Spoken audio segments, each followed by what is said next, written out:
so loud.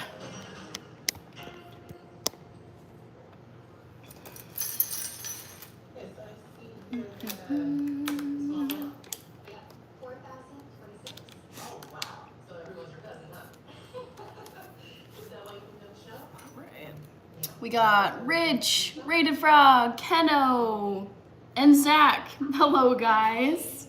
Merry Ethiopian Christmas. Let me just pull everything up here. Sound Income is here. Hours Days is here. Hello. All right. That's open. Braulio Neto and Joel Downing, hello. Okay, I have to give you guys a trivia question. Gotcha, Rated Frog says, I know. Rich was first by a hair. Also, Rich, I forgot you root for the Eagles. Oh, that is some BS. I don't want the Eagles to be in the Super Bowl this year. All right.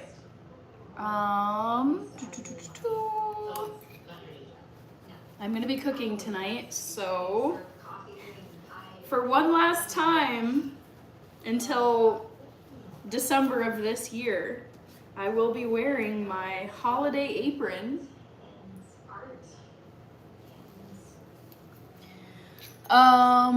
Rain Frog, is that mustard? Oh, no. So this was a gift from my uncle.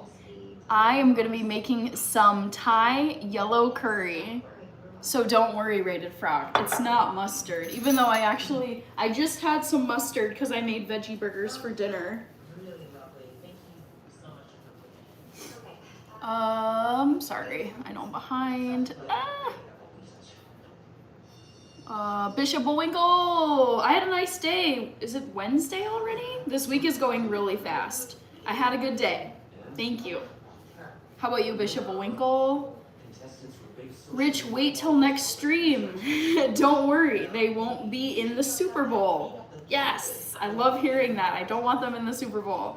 I want the Buffalo Bills and the Seattle Seahawks to be in the Super Bowl. That's my dream lineup for Super Bowl 60 in Santa Clara next month. Oh, that tie is way short. Sorry. It's like a peeve of mine when one side string is like way off. Hey, my favorite Hannah is back, says Chris. Thanks, Chris. I'm glad I'm your favorite Hannah. Kaylin is here. Octay, Don Mez is here. Chris, Kaylin, now are you? Bills are in tough at ooh, oh no, they're playing. I also love Jacksonville, so I think I'll be happy and sad, whatever the outcome is for that game. When is that game also? Also, I feel like you guys can tell me, I feel like my background TV noise is a little too loud.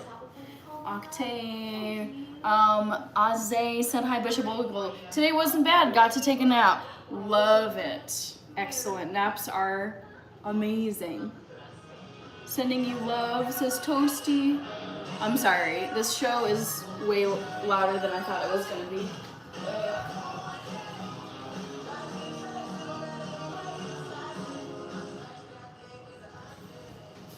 I feel like with some Netflix movies, they just crank the volume during some scenes, especially if it's music, and I'm like, okay, we get it.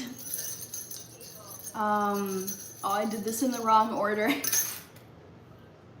Fred Marines, good to see you. Hope you're having a good Wednesday. Can't believe it's already Wednesday night. Today wasn't bad. Toasty, hours, days. I know, I was thinking it was a bit loud too, so hopefully that will be a lot better.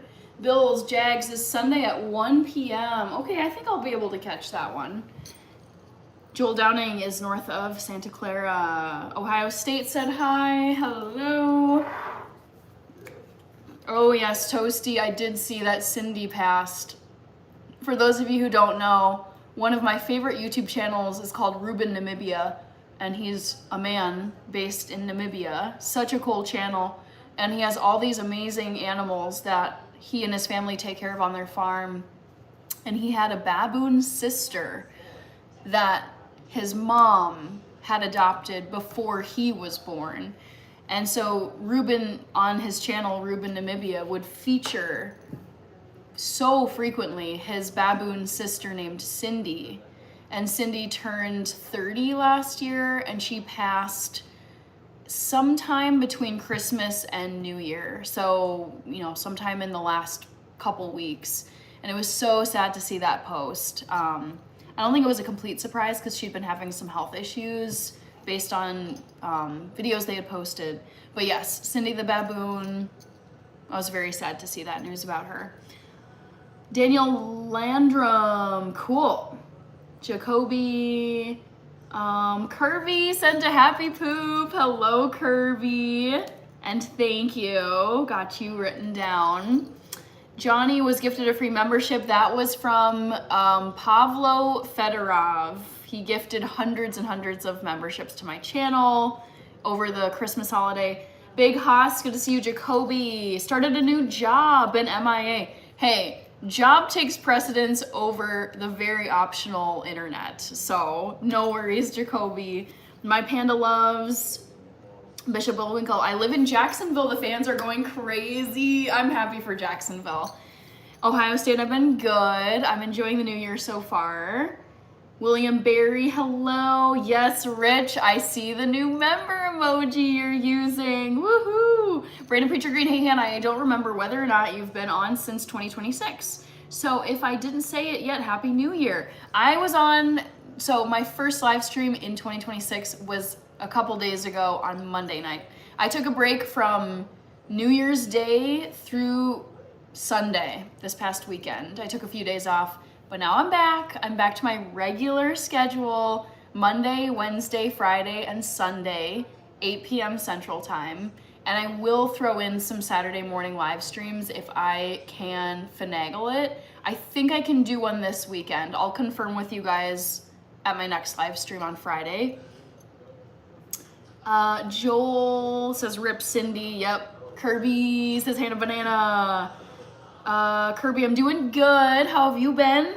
How's the farm? Abdul is from Pakistan. Mentor G, doing good. Luke, love seeing the Rocky emojis. He's such a goofy little dog, and he has such a, he looks like he's part bat. That's the way I can describe him. He's very, it's like sharp features, very angular, very strange dog.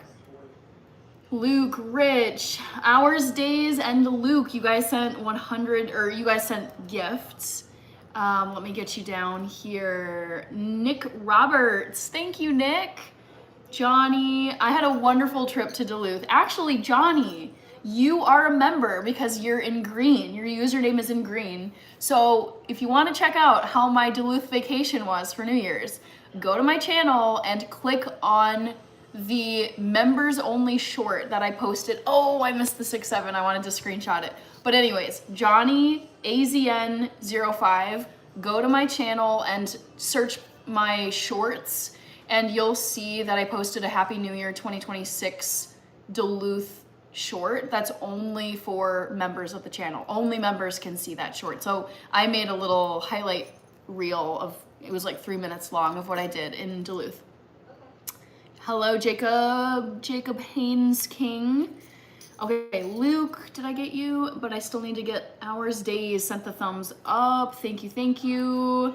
All right, Hattie, thank you, Hattie. Luke with the Bronco emoji, amazing. Glomo, Paulo, hello. Thank you. I appreciate it, Paulo. Airy Sunshine, hello. Yes, I'm gonna be cooking tonight, Brandon Preacher Green. I wanna get caught up at least in this first bit of the live on the comments. Allie, how are you, Allie? Are you feeling a little bit better? I know you were having a rough day when you shared that your grandma was in hospice, so I wanna know if you're okay sharing how you're doing. Jacob Suklal, ooh, Tottenham, okay. Well, I I don't mind watching Tottenham, but I support Chelsea and Arsenal. I do support 2 London teams. All right, Luke, love it. Luke is using the member emojis. Amazing. Jungle Thriving, it was you who sent the 6-7 that I failed to screenshot earlier. Thank you. I've got you on my dono list. Chris says, oh, I saw that. NC, I'm waiting for my freckled mug in the mail, you guys. I have been spending this first week of 2026 really trying to figure out like what merch item, because I don't want to just overextend myself and overpromise like I'm gonna have t-shirts and mugs and earrings and aprons and coasters and whatever. It's like, okay, I want to just start small and realistic because I have a busy schedule, but I really want to do one merch item for you guys this year, and I'm torn between learning how to sew aprons, because they're a pretty simple like clothing item. It doesn't have to be super fitted, it's adjustable, it's a one size fits all kind of piece. Or making, I don't know if it would be like stickers or I want like a paper good of some kind, like stationery, or I was thinking of doing gift labels that are stickers, because you guys saw me putting those on my gifts. I love those, and I could get like a printer machine and make those for you guys. So I have been stewing. It's like, okay, I'm trying to take it easier this year and not go too hard, too fast, right out of the gate into 2026. But I really, really, really want to be able to sell items on here if you guys want to buy them. Joel, let's see, Rich, Jungle Thriving, I'll send one more. Are you ready to screenshot? Oh, I only just saw your comment, so clearly no. Chars 2.0 here, yes. Jacob Sukal, okay, got it. Yes, thank you for the heads up, I appreciate that. Kaylin, my nephew turns 6 tomorrow, cute. Banana Fritters, your fave Mex is here. Rich needs to change the profile pic. I know, I saw that today and I was like, I don't like this profile picture. I prefer Billy Joe Armstrong 1,000 times to the Eagles. Ugh. Usman, guten Morgen, Schwester. Wie geht's? Es geht mir gut. Wie geht's dir, Usman? Wohnst du in Deutschland? Ohio State sub, thank you. Jacob says, I'm an Arsenal supporter, we play later. Yes, I do know this. All right, Jungle Thriving got that. Young Chazi, good to see you. Peace and Joy is here. Rich with the Arsenal emojis. Abraham Gasca, Merry Christmas. Yes, Reynaldo Madridi. Jacob, Yesenia, yeah, Jungle Thriving, I got you. I got the screenshot. Hello, Tony. Thank you, Jesse. I'm doing good. How are you doing? Todd is here. Hello, Todd Long. CJ McCrae sent a floating heart. Cute. I know I'm not fast enough to, that one goes fast. All right, so it is Ethiopian New Year. And I want to give you guys a poll question that has to do with Ethiopian New Year. Poll number 1. Guess what my family usually does for Ethiopia. Did I say New Year? If I did, I meant to say Christmas. Ethiopian Christmas. Bella Inni sent to 100. Thank you, Bella. Christmas. All right, let's give you some options.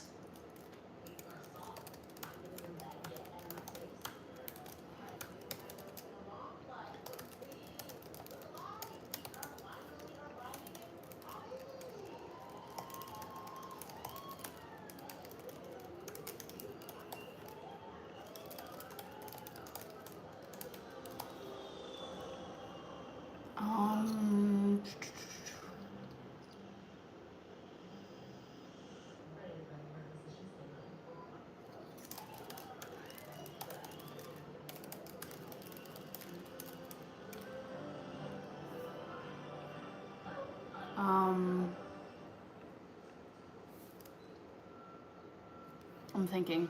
Jungle Thriving, Christmas and Gemma, Toxic Ma'am, I need to research Ethiopian Christmas. Yes. So Ethiopian Christmas, other people celebrate Christmas in January. It's not just Ethiopians. It's the Orthodox Church, which is like not the same as the Western tradition churches, like people who are Lutheran, people who are Catholic, people who are Baptist, people who are Methodist. It's like all the kinds of churches that you can find in Canada, United States, Mexico. I would say Western Hemisphere, most of Europe. Those are going to be the December 25th calendar Christmases. And then the Orthodox Church, which is Russia, Greece, Balkan states, Coptic Church in Egypt, and Ethiopia, and a few others I'm probably missing. That's the Eastern Orthodox Church, and their calendar is different. So that's why it's in January and not December. All right, I'm coming up with some options for you guys. Let me think. Oh shoot, what was the other one I wanted to do?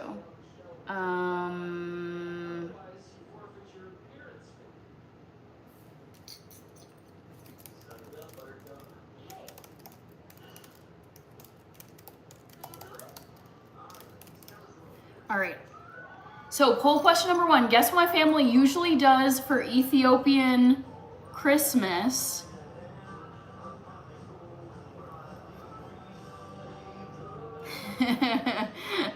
If you know, you know. One of these should stick out as a goofy one for for those of you who know my polls.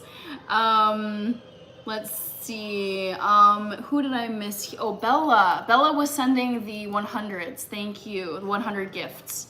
Got you, Bella. Jesse, I'm okay. I'm going snowmobiling. Oh, I'm so jealous. I've never been snowmobiling. My sister has gone snowmobiling and she loves it. She talks about how fun it was. Happy Life, hello. Gretchen Brewster, hi Gretchen. Jungle Thriving, I have custom made these emojis for members, so I want you to have fun with the emojis. They're there for you to use. I've put a lot of thought into which emojis I want to have on here. I don't want them to just be like throwaway things, but it's actually things I really love. Or it's like, you know, personal to me. Jungle Thriving, Happy Life, Bella. Thank you so much, Bella, for the gifts. Matthew, Kaylin, let's see, Skylar Bear. What is Ethiopian Christmas? It's just Christmas on a different day because not everyone celebrates Christmas on December 25th. Jacob, Ark of the Covenant stays in Ethiopia. Happy Life. Hello everyone, I know a little about Orthodox, says Toxic Mayhem. Ooh, we got Skylar Bear saying the Broncos are gonna win the Super Bowl. They've been looking great. I think it could happen.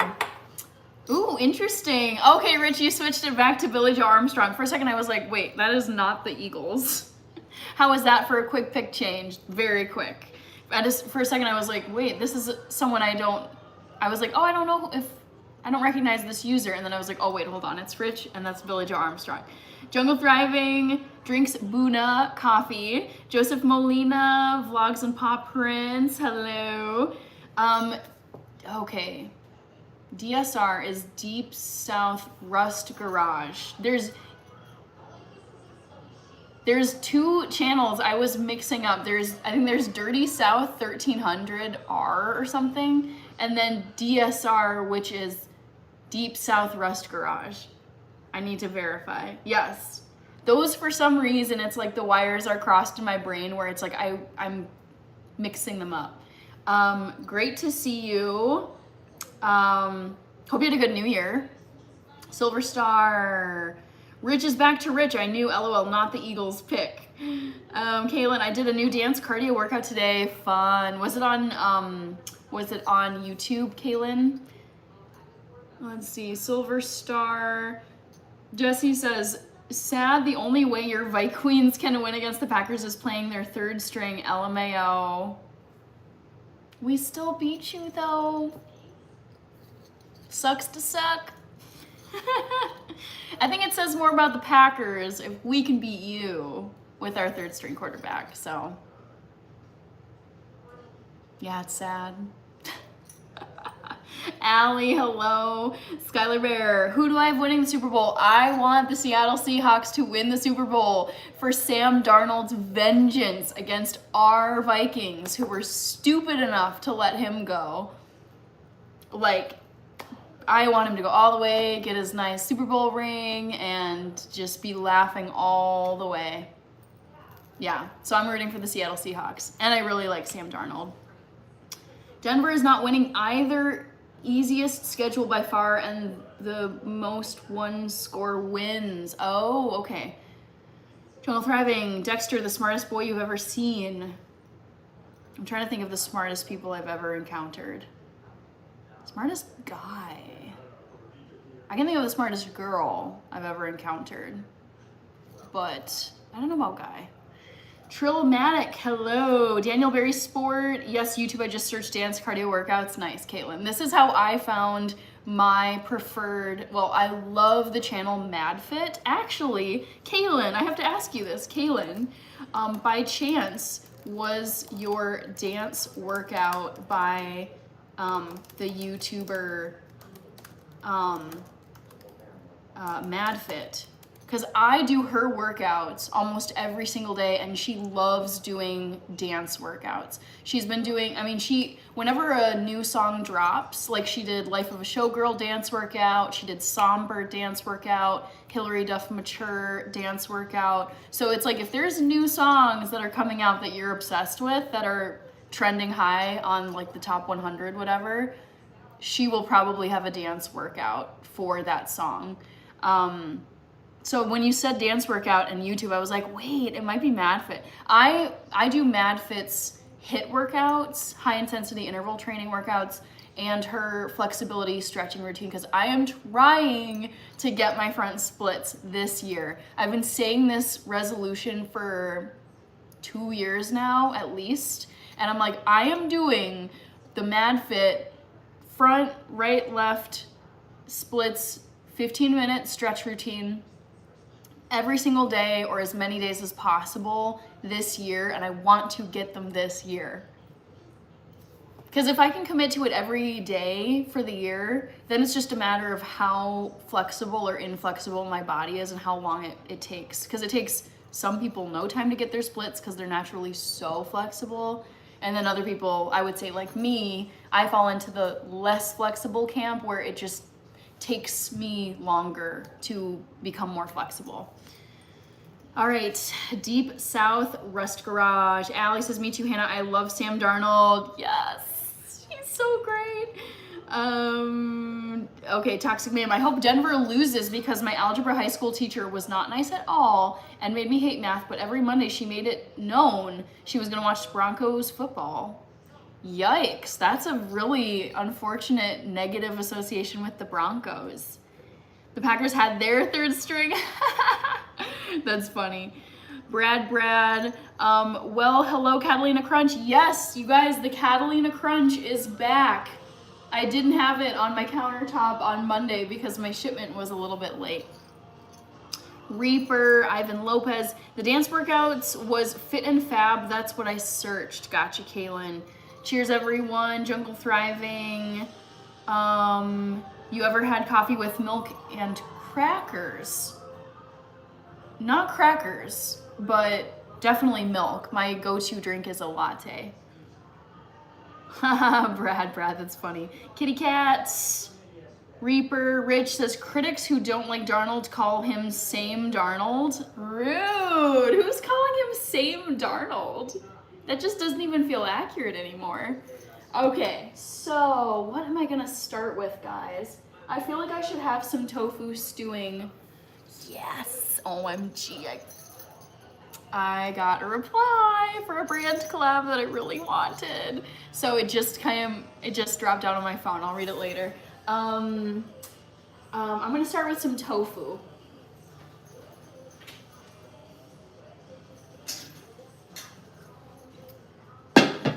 Hey, James Terry, hello, thank you so much.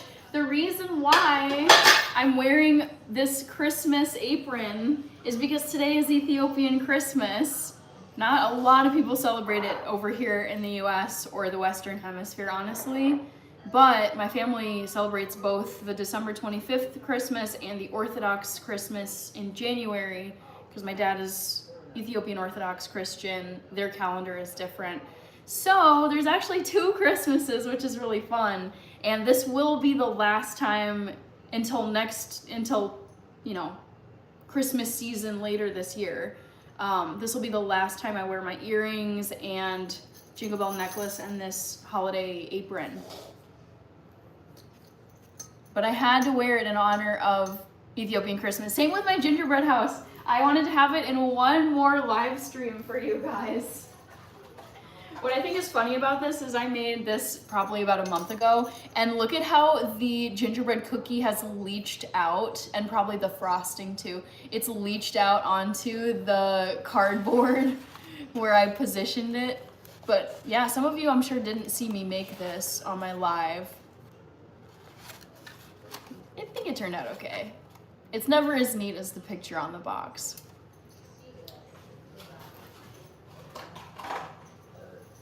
Okay.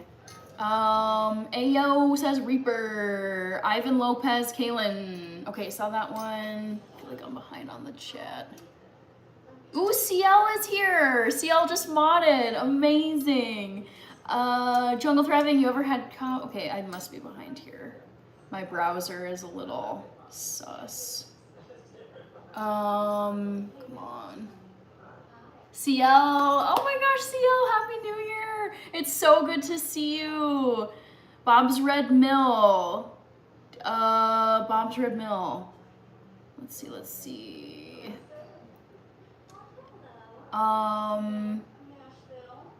Toxic Mayhem. What is that Catalina Crunch? I'm interested. You have the best recommendations. Okay, I will just make sure I'm not super behind on here. Okay, Toxic Mayhem, I will show this to you. I just got so much Catalina Crunch. This is hilarious. Oh my god. I'm so obsessed with it. But I'm telling you guys, if you want, it's more expensive than your Cheerios, Fruit Loops, whatever, that are like loaded with sugar, super processed. This is processed, but the ingredients are way better. So this is my favorite cereal. I eat it for breakfast pretty much every single day. It's called Catalina Crunch protein cereal. This is my favorite kind. It's chocolate peanut butter. It's got 11 grams of protein, lots of fibers, 0 grams of sugar. It's sweetened with stevia and monk fruit. And the protein source is pea protein. And it's keto, it's gluten-free, it's vegan, it's non-GMO. And so I am really making an effort to like slash the added sugars and refined carbs from my life, because I know I crave them, and they're not great for you in large quantities. And there's type 2 diabetes in my family, so not trying to get that. And what I think is so cool about this is Catalina Crunch was created by a type 1 diabetic. So again, someone who really has to watch their sugar intake for medical reasons. And the person who created this created it so that they could still have a sweet tasting, crunchy, nice cereal, but not be just bombing their system with a bunch of added sugar. So 100% recommend this. I've been eating it for years. I love it. This would be a dream collab, getting to collab with Catalina Crunch. This is like my second favorite, Cinnamon Toast, which is like a copy of Cinnamon Toast Crunch. Yeah, I love this stuff. It's so good. James, Brad, Rich says yeehaw. Skylar Bayer, this year will be the Dallas Cowboys year. I don't think so. I would be shocked. Congrats, someone is cheesing series something. Let's see. Yeah, let's just delete this. Okay, Kaylin, I love finding new workouts on YouTube, but I will stick to Fit and Fab for a while. I'm the same way, Kaylin. Once I find something I like, it's like, why switch it up if this is working for me? Reaper, James Terry, Kurt. Thank you, Kurt. All right, I'm way behind on these comments, dang it. Kaylin says, I need to do my gingerbread house I just got for Christmas 2025. Nice. Kevin, Kurt, yes, I'm busy tonight. Back to the Future, we have 2 mods in here. No, 3, I'm sorry. We have Happy Life, Back to the Future, and CL Hinton. Amazing. Kevin, Ethiopian Christmas is when Ethiopians celebrate Christmas, just like when we celebrate Christmas here in the United States. Back to the Future, Kurt Good. Biplob. CL, amazing. I'm going to order this Catalina Crunch. It's excellent. It reminds me of Catalina Wine Mixer from Step Brothers. Oh God, hate that movie.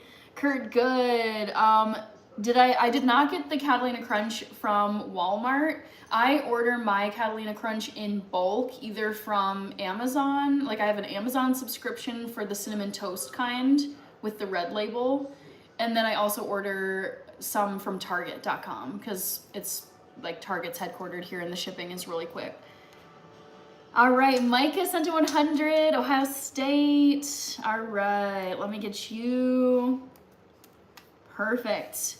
Back to the Future, like, subscribe, share, join, become a channel member. Azazel. Oops. Computer battery is low. Ugh. This is how it always goes. I'm like, I'm gonna cook all this stuff, and then I end up chatting for the first 30 minutes to an hour. Hi, Johnny. Yes, Gus. How are you, Johnny? So I am planning to make, first I'm gonna do some tofu scramble, and then just kind of have that simmering off to the side, and then I'm gonna be making some just simple veggies in Thai yellow curry sauce that my uncle gifted to me when I was visiting him up in Duluth this past weekend. Skylar Bear, Rich, Ohio State. Skylar Bear, in September 2026, I want the Dallas Cowboys to win all of their games. That's very specific. All right. So my mission tonight is to just like have a lot of food, like make a lot of food so that it's just like ready to go, and I will have easy options for the weekend. Kurt Good says, this year I want to find a date to go to the movies. I think that's a doable goal. I think dating is what you make it. It's like if you're like very passive about it and you're not actively seeking out activities, probably not going to happen. But I think if you make a point of like going on a lot of dates, putting yourself out there, joining groups, you're just upping, just by the sheer number of people you're interacting with, you're increasing your odds of finding someone that you might like to date, versus if you just like stay home and don't do anything, you know. I've heard people talk about like dating, and it's like, well, you know, it is what you make it. And if you really want to date and you want to have a partner, you want to get married, it's like, well, then you got to get out there and meet people. Cool. Azazel, what? Step Brothers is top 20. Oh, I cannot stand. Ugh. No. So gross and immature. Not for me. All right, Grayman is here. Guto, what a big pan. I know, this is a very big pan. This is one of my brand collabs from 2025. It's a brand called LaBoff. If you go to my channel, I actually got to do, it was either 2 or 3 brand collabs now that I'm thinking about it. I'm questioning myself. I think it was 2? You guys will have to go to my channel and actually confirm. I did at least 2 brand collabs with LaBoff last year, if not a 3rd. Happy Wednesday, Jonathan. Yes. Stakes is high. Yep, kitchen stream. Woo! So I'm first gonna make some tofu scramble. This is super easy. This is the tofu that I use. It's called min tofu. I use soft tofu for my scrambles just because it's easy to break down. This is the state of Minnesota where I live, and this star is Minneapolis. So that is the city that I live in. All right. Let's see. Tim Allen, I do like the Santa Claus movies. Let's see. Ace, Rich, Mardoque de la Fuente. I'm making tofu and some other stuff. Yellow curry. What's it like having 2 Christmases? It's really fun. It's just, I like it because, I mean, I just find different churches and different traditions really interesting. And I like it too because my parents each come from very different backgrounds. So it's cool to have like one, it's like the Western Christmas is my mom's side, and then the Ethiopian Orthodox is my dad's side. So like they each get their Christmases and their, you know, in their Christian traditions. And it's also just like fun having another Christmas after, like it doesn't feel like the holidays are completely over once you get done with Christmas on the 25th of December and then New Year's. It's like there's actually, it's like boom, boom, boom. Like they're all about a week apart, where it's like Christmas, then a week later you've got New Year's, then a week later you've got Ethiopian Christmas. I think it's fun. Yeah, I saw the comments that you were timing out, CL, and I knew someone was gonna ask about it, and I know Rob Fay, who is username Ace404108. I mean, Rob is not at all a troll. I figured, given the headlines coming out of Minneapolis, that it would come up, and there have been people like bringing up the topic of ICE. Like it's in the news, and I don't mind talking about what's in the news. It's the trouble is when people are like spamming comments and they're coming in hard with like their opinions, and yeah, it's just like the trolls, and I think people who like to come into internet chat rooms and try and stir up some drama and some politics. It's like I mean, we all know that ICE is here in Minnesota. They've been everywhere, not just Minnesota, but particularly recently they've been in Minnesota. There's lots of headlines coming out of Minneapolis, of course. I know this because I live here and I've been watching the news. So it's like I don't mind like just mentioning what's happening in the news, but I don't discuss it at length, and I also don't weigh in on how I feel about it, just because I do my best to stay politically neutral on my channel. Just a preference. Some people really go hard on their political opinions on their YouTube channels, but it's just not really the direction I want to go, at least not currently on my channel. So I get it. Yeah, Rob, big topic, very touchy topic. But yes, I know you were asking from a place of curiosity and just wanting to discuss current events. So I totally get that, Rob. No worries. Let's see. I hate to bring you to Christmas. Okay. Bulldog Rick. Tip Top Health. Had a good Wednesday. I am here to chill with Hannah, says Lisa. I know. It's just like, I always want to have like the cozy, fun, low-key, very politically neutral, like I'm not trying to stir up any, like it's wild because I've been getting texts about different political events going on here in Minneapolis and in Minnesota from friends. And I can feel, honestly, I can feel like the adrenaline kick in and my blood pressure start to go up because I have certain feelings about events that happen.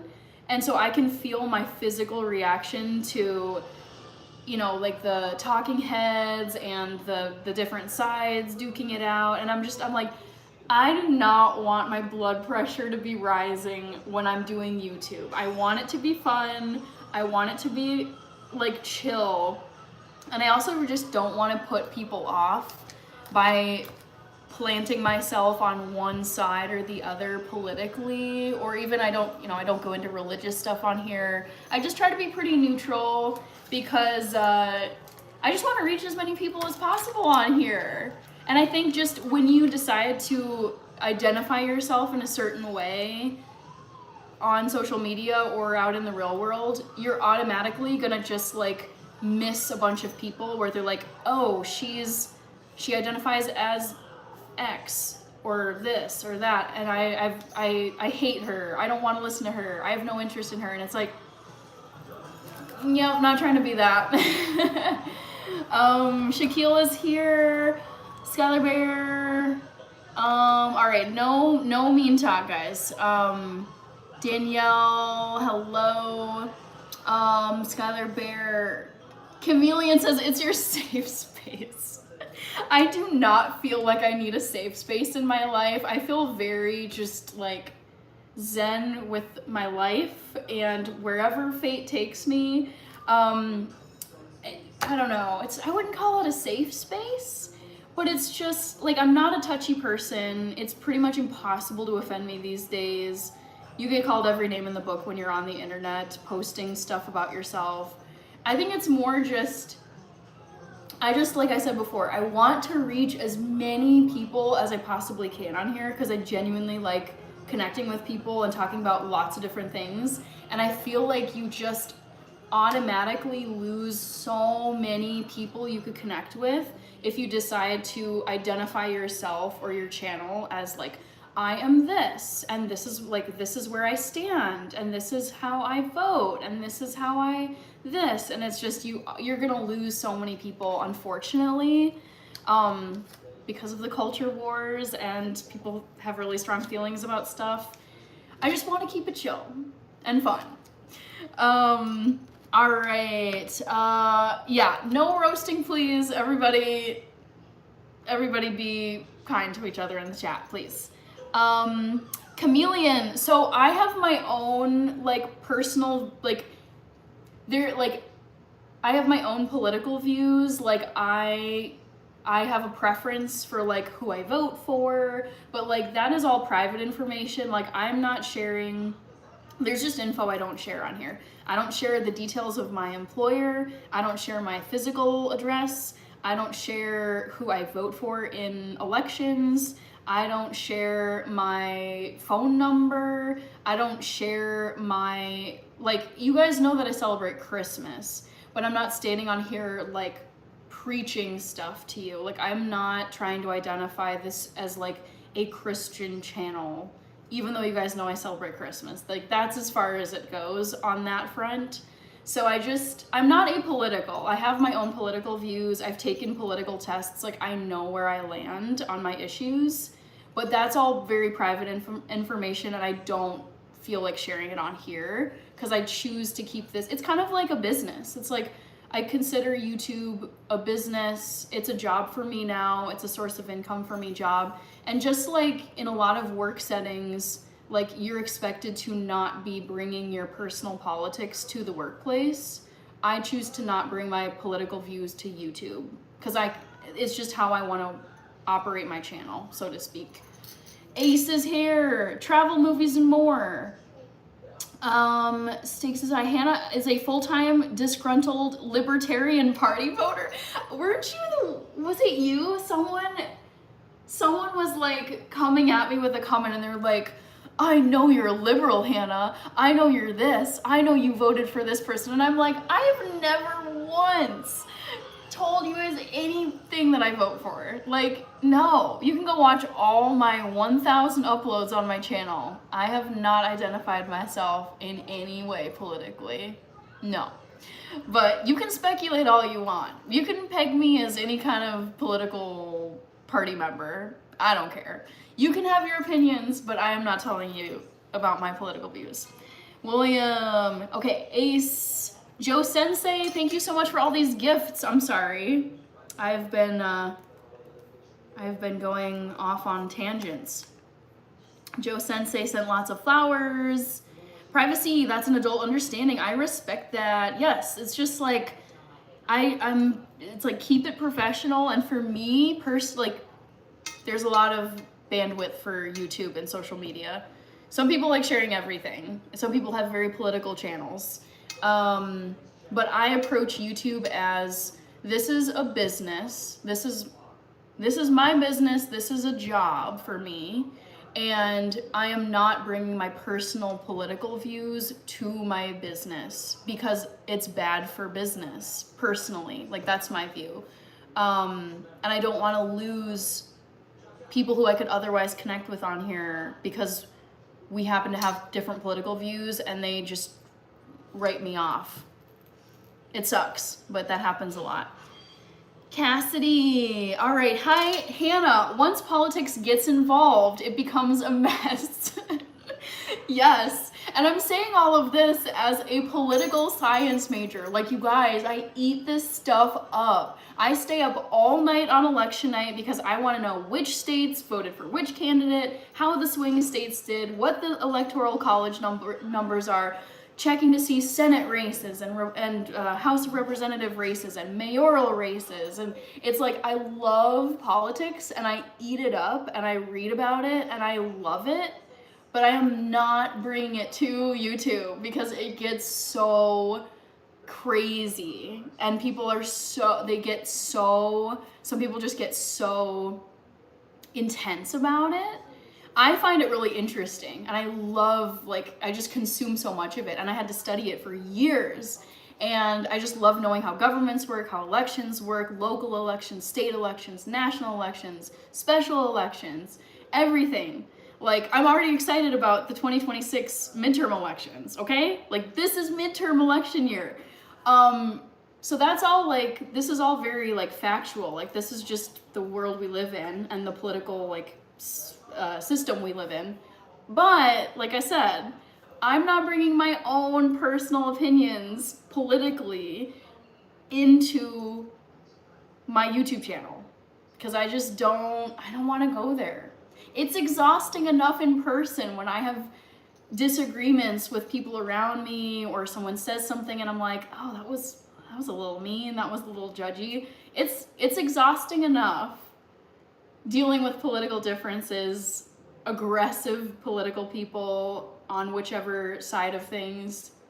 I just don't want that on YouTube. It's already enough to deal with in the real world, okay? Okay, Andy Herring, it's another tangent. Let's see, White Lightning is, yeah, we've got, so it's so funny. I should keep a list of what people think I am. We've got White Lightning saying, I know you're a Bernie Sanders supporter. Again, I've said nothing on my channel to indicate whether or not I would be a Bernie supporter, but you can think what you want. Freedom of speech, I love it. All right, Andy, if they created a kindness party, I would definitely join. Yes, okay, thanks for keeping your platform a no politics space. Yes, I appreciate it, Andy. That's just the direction I've chosen to go with my channel. Thank you. Gotcha. All right.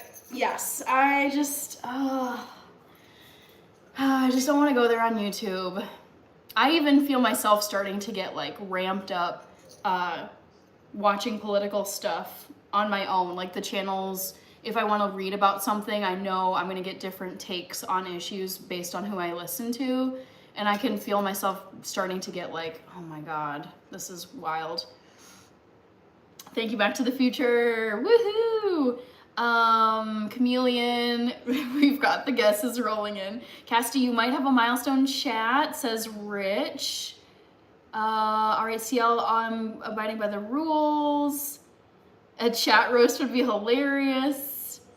We can all come here from all, yeah, exactly, from all different political backgrounds. Exactly, like, yeah, I don't, oh, there was a great quote I came across. Where was it? But it was something like, if everyone's thinking alike, then someone isn't thinking. Because it's like, I like diversity of opinions.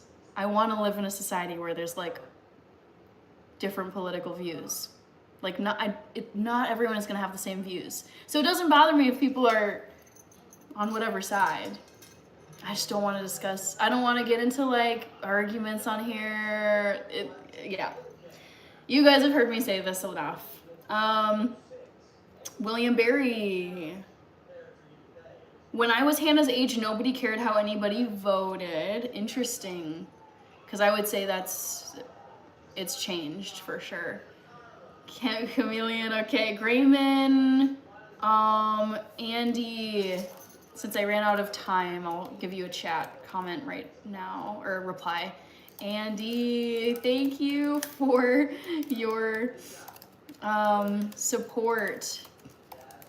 Yes, remaining politically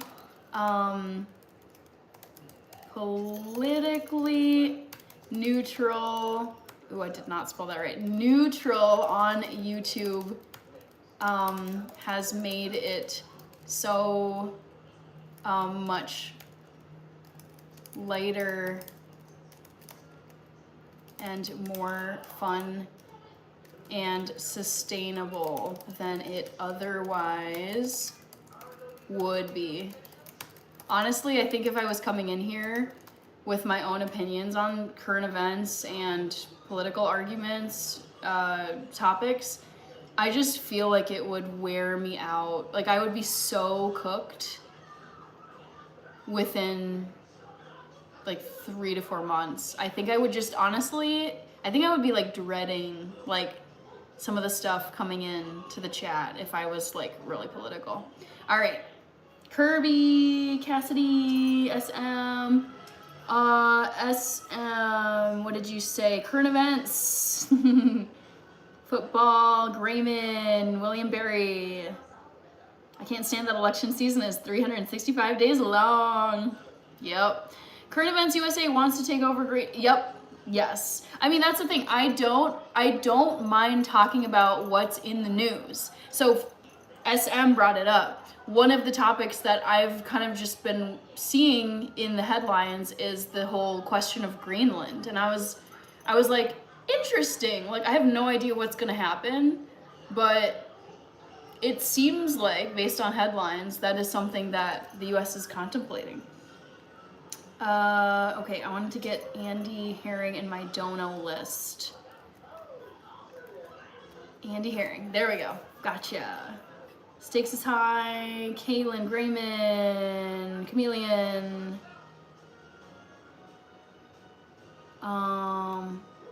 Oops.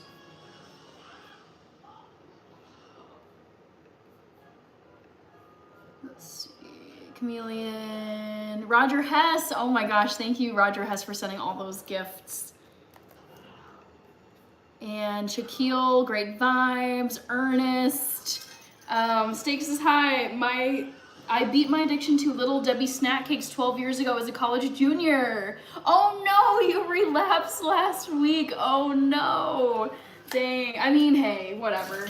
I think there are way worse relapses to have, but on a related note, I have really, like 2026, I'm gonna try and be so strict about how much sugar and processed foods I'm consuming. Because, like, why not? CL is saying hi to Ernest. Who am I missing here? Andy Herring, who are you rooting for in the NFL playoffs? I want the Seattle Seahawks to win the Super Bowl. Because Sam Darnold is a former Viking, and I think it's laughable to see how well he's done since being let go, essentially, by the Minnesota Vikings. Crazy.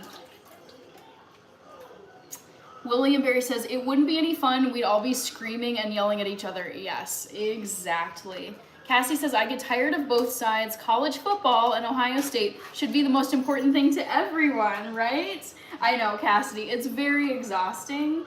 And there's just, for me, I'm like, there's way more fun things to talk about with all of you. I'd rather talk about, yeah, sports and New Year's resolutions and food. Yeah, just light, fun stuff. You have Minnesota Gophers. Go Gophers, says Rob Fay. Chameleon. What do you feel about PBS shutting down, Chameleon? I feel like you're really trying to get me to weigh in on certain things. I'm not gonna weigh in on that one. White Lightning, Ernest. J. Manuel Ramirez sent a thumbs up. Thank you. 100%, it's peaceful to talk about fun topics. Yes, yes. That's what I want YouTube to be. Like, can you guys imagine, going back to what I said about YouTube is my job, and this is what I consider to be like a workplace environment because I am working as a YouTuber. It's like, can you imagine if you go in, like, if at your day job, like, it was just constant discussion and bickering about your political views with your coworkers? I would get so tired of it. I'd get so, it just would make my job, I love my job, and I just, yeah. I think when you start to discuss political views, it heightens everything, and it can make things way more stressful, and it's just not very professional to me. Stakes aside, speaking of controversial and divisive talk, the SEC has finally been exposed for the pathetic conference it is this year. Yes, I'm an SEC hater. Is this college ball? Because I just like could not care any less about college sports. I only watch professional athletes. I don't spend a minute of my time watching college ball. All right, so finally, I got my soft tofu torn up into large pieces. I'm just gonna set this on my stove top and let it simmer away for quite a bit of time.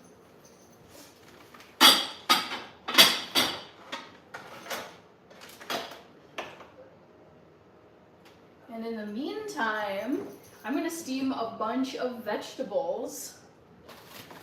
I've got green beans. Oh, I was thinking about making rice too, but that might be a little bit ambitious. ¿Cómo estás, Manuel? Says Raymond.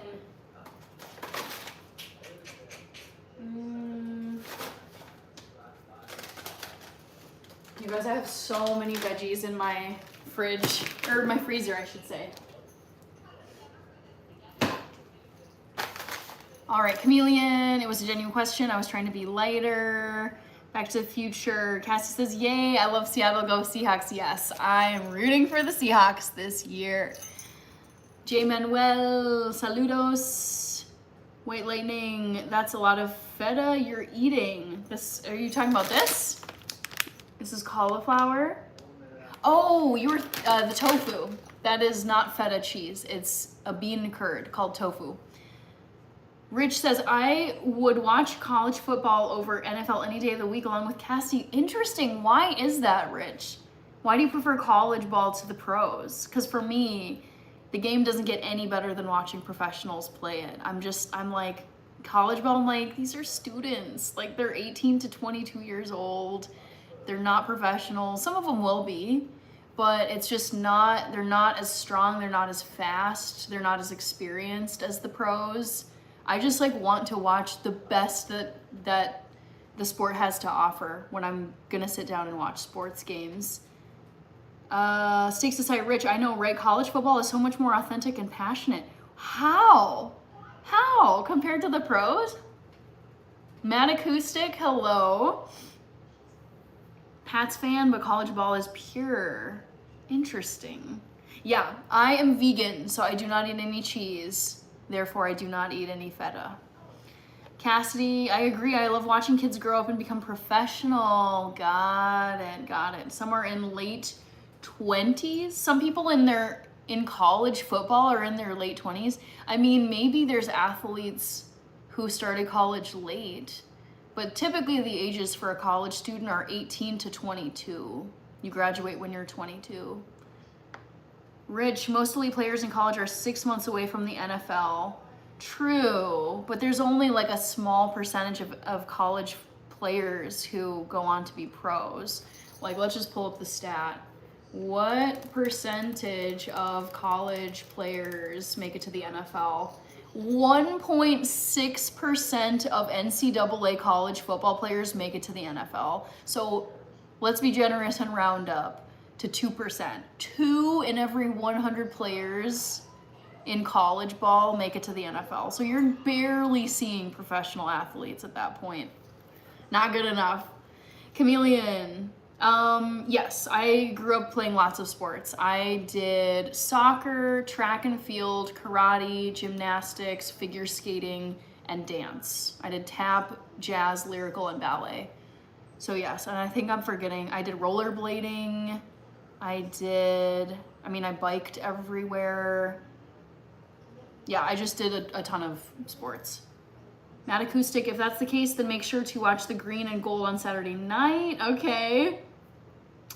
Hannah, every time I tap in, I love your earrings. Thank you. These are a staple on my live streams.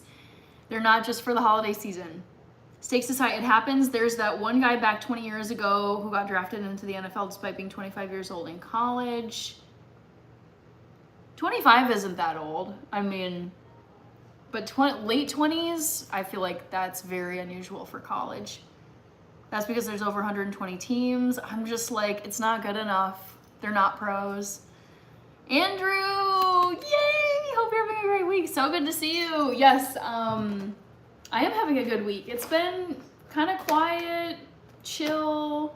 I'm doing some cooking tonight. I'm gonna be steaming a bunch of these veggies and making a yellow curry using some sauce that my wonderful uncle gifted to me when I was up visiting him for New Year's Eve and New Year's Day. You were competitive AF. I don't know if I'm like, I would say I'm competitive with myself. At this point, I don't really bother to compete with other people because I'm like, I'm doing my own thing. It's kind of petty to be like trying to compete with other adults. Like, I don't know. I'm just focusing on things I'm trying to get done, what my goals are. So I'm self-competitive, but not really competitive with other people. Ace, do you think you would be in a position to do YouTube full time? Will that be able to fund you, and how many years would that take? I would say, so right now, my primary source of income is my 9-to-5 job, which I also love. It's my dream job. I'm a data analyst, and that is still my primary source of income. I don't make as much money on YouTube as I do my 9-to-5 job, but I would say in the next 1 to 2 years, I could fully cover my living expenses on YouTube. But again, it's like, I love my 9-to-5 job. I worked my butt off to get my 9-to-5 job. I needed a master's degree to get my job. The work is super interesting. The people are amazing. It pays really well. It feels really purposeful and helpful. And I like the stability. I really like having the stability, like, you know, you're gonna get paid every 2 weeks. I'm salaried, I'm locked in. I passed my probation period 2 years ago. So I'm like locked in and loving my 9-to-5. No plans on not having my 9-to-5, but just looking at the numbers, my YouTube numbers, I would predict within the next 1 to 2 years, my income from YouTube would be able to cover all of my living expenses every month. Andrew, fantastic. Your stream will cheer me up. Another Chelsea defeat. Oh no! I wasn't paying attention. I don't pay attention midweek, so I have no idea what happened.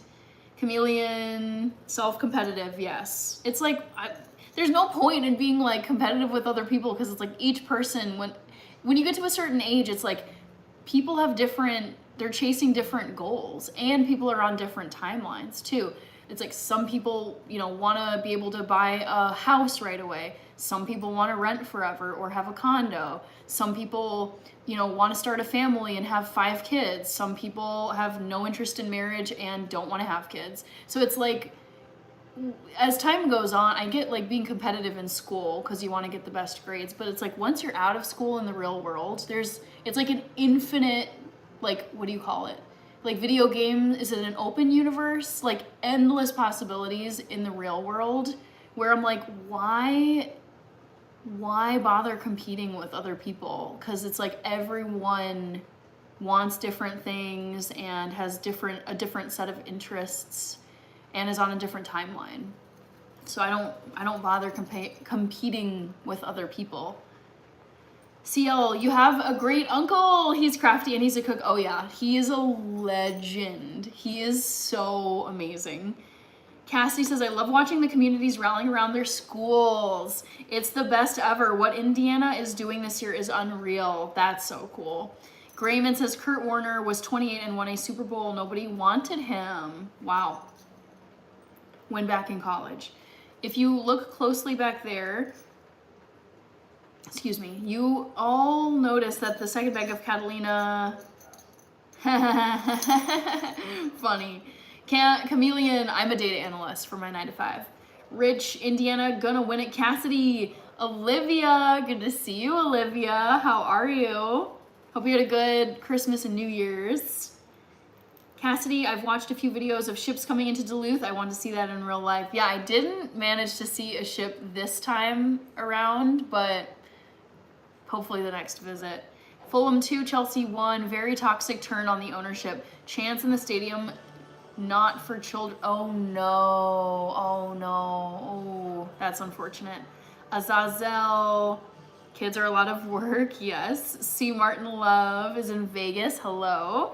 Chameleon, the amount of sports you played tells me you enjoyed proving yourself amongst others when you were a kid. It's more so that I was cripplingly shy as a child, and my sister was too. And I would say particularly my mom was like, no, we're not going to have cripplingly shy kids that won't speak to anyone. So they put us in all these sports where some of them were group sports, but a lot of them were like performance based, where it's like dancing. You had to dance and get up on a stage and do your routine. Same with skating, like sometimes you fall. So it was honestly more, I credit my parents with putting me in a bunch of sports, and they're like, we want you guys to be healthy. We want you guys to know how to make friends, fall on your face and get up and not be crushed by it, and you know, have all these really great experiences as kids. So I wouldn't say it was because of I wasn't paying for all of the sports growing up. I was like 4 or 5 when I started sports. So this was all my parents doing, and they wanted to put us into sports it's just great for kids, great socialization, you know, forming healthy habits at a young age, making friends, learning how to be a good loser, learning how to fail in public and move on with your life, and break out of shyness. And I was very shy as a young kid. Corey Nelson, thank you for your knowledge, and I wish I was having another Christmas. I mean, you can celebrate Orthodox Christmas too if you want. There's like no rule against it. Speaking of which, I have to close this poll. If you haven't voted, it's a dead even tie between eating Ethiopian takeout food and going to an Orthodox Christmas service. So vote if you haven't.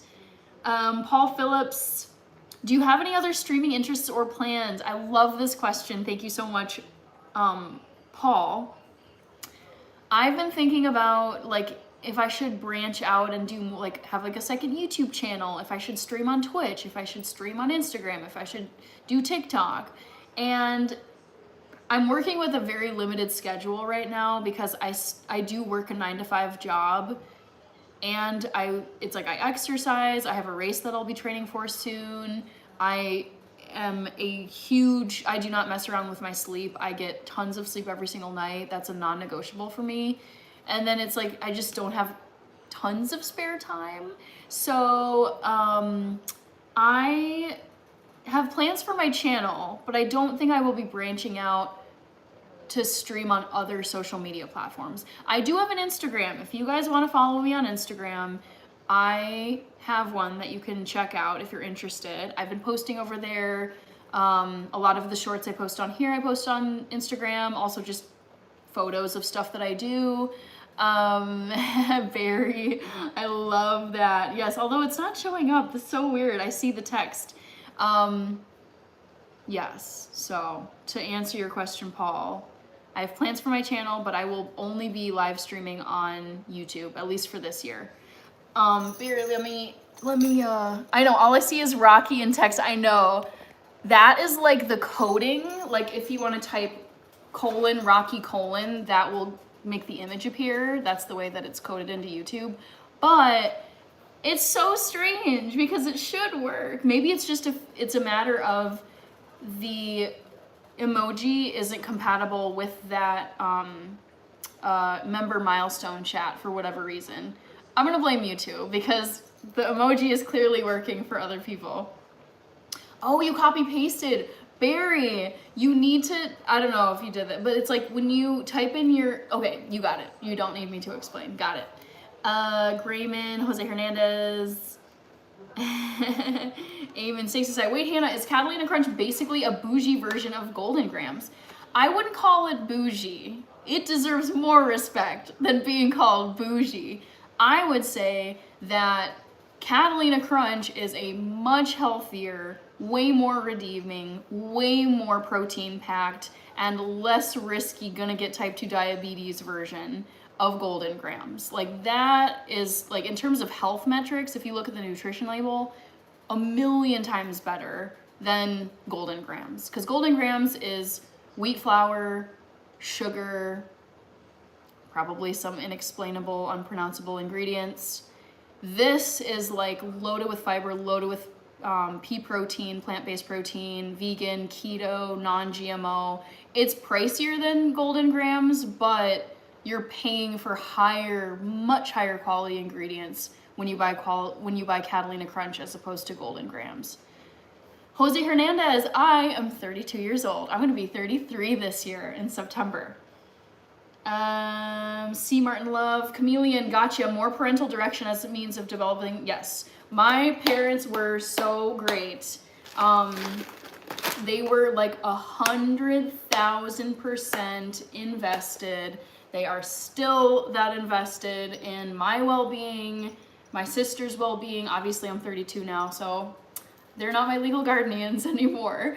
But in terms of like how serious they took parenting and how intense they were about school as your #1 priority, we are not tolerating any BS. Like my dad is a foreigner and my mom grew up with Depression-era parents. Like they did not suffer any brats. We had spankings, we had public timeouts. I remember talking back to my mom once and she washed my mouth out with soap. Like they were super strict and just did not put up with any BS. But they were like very kind, like very tough love, very strict.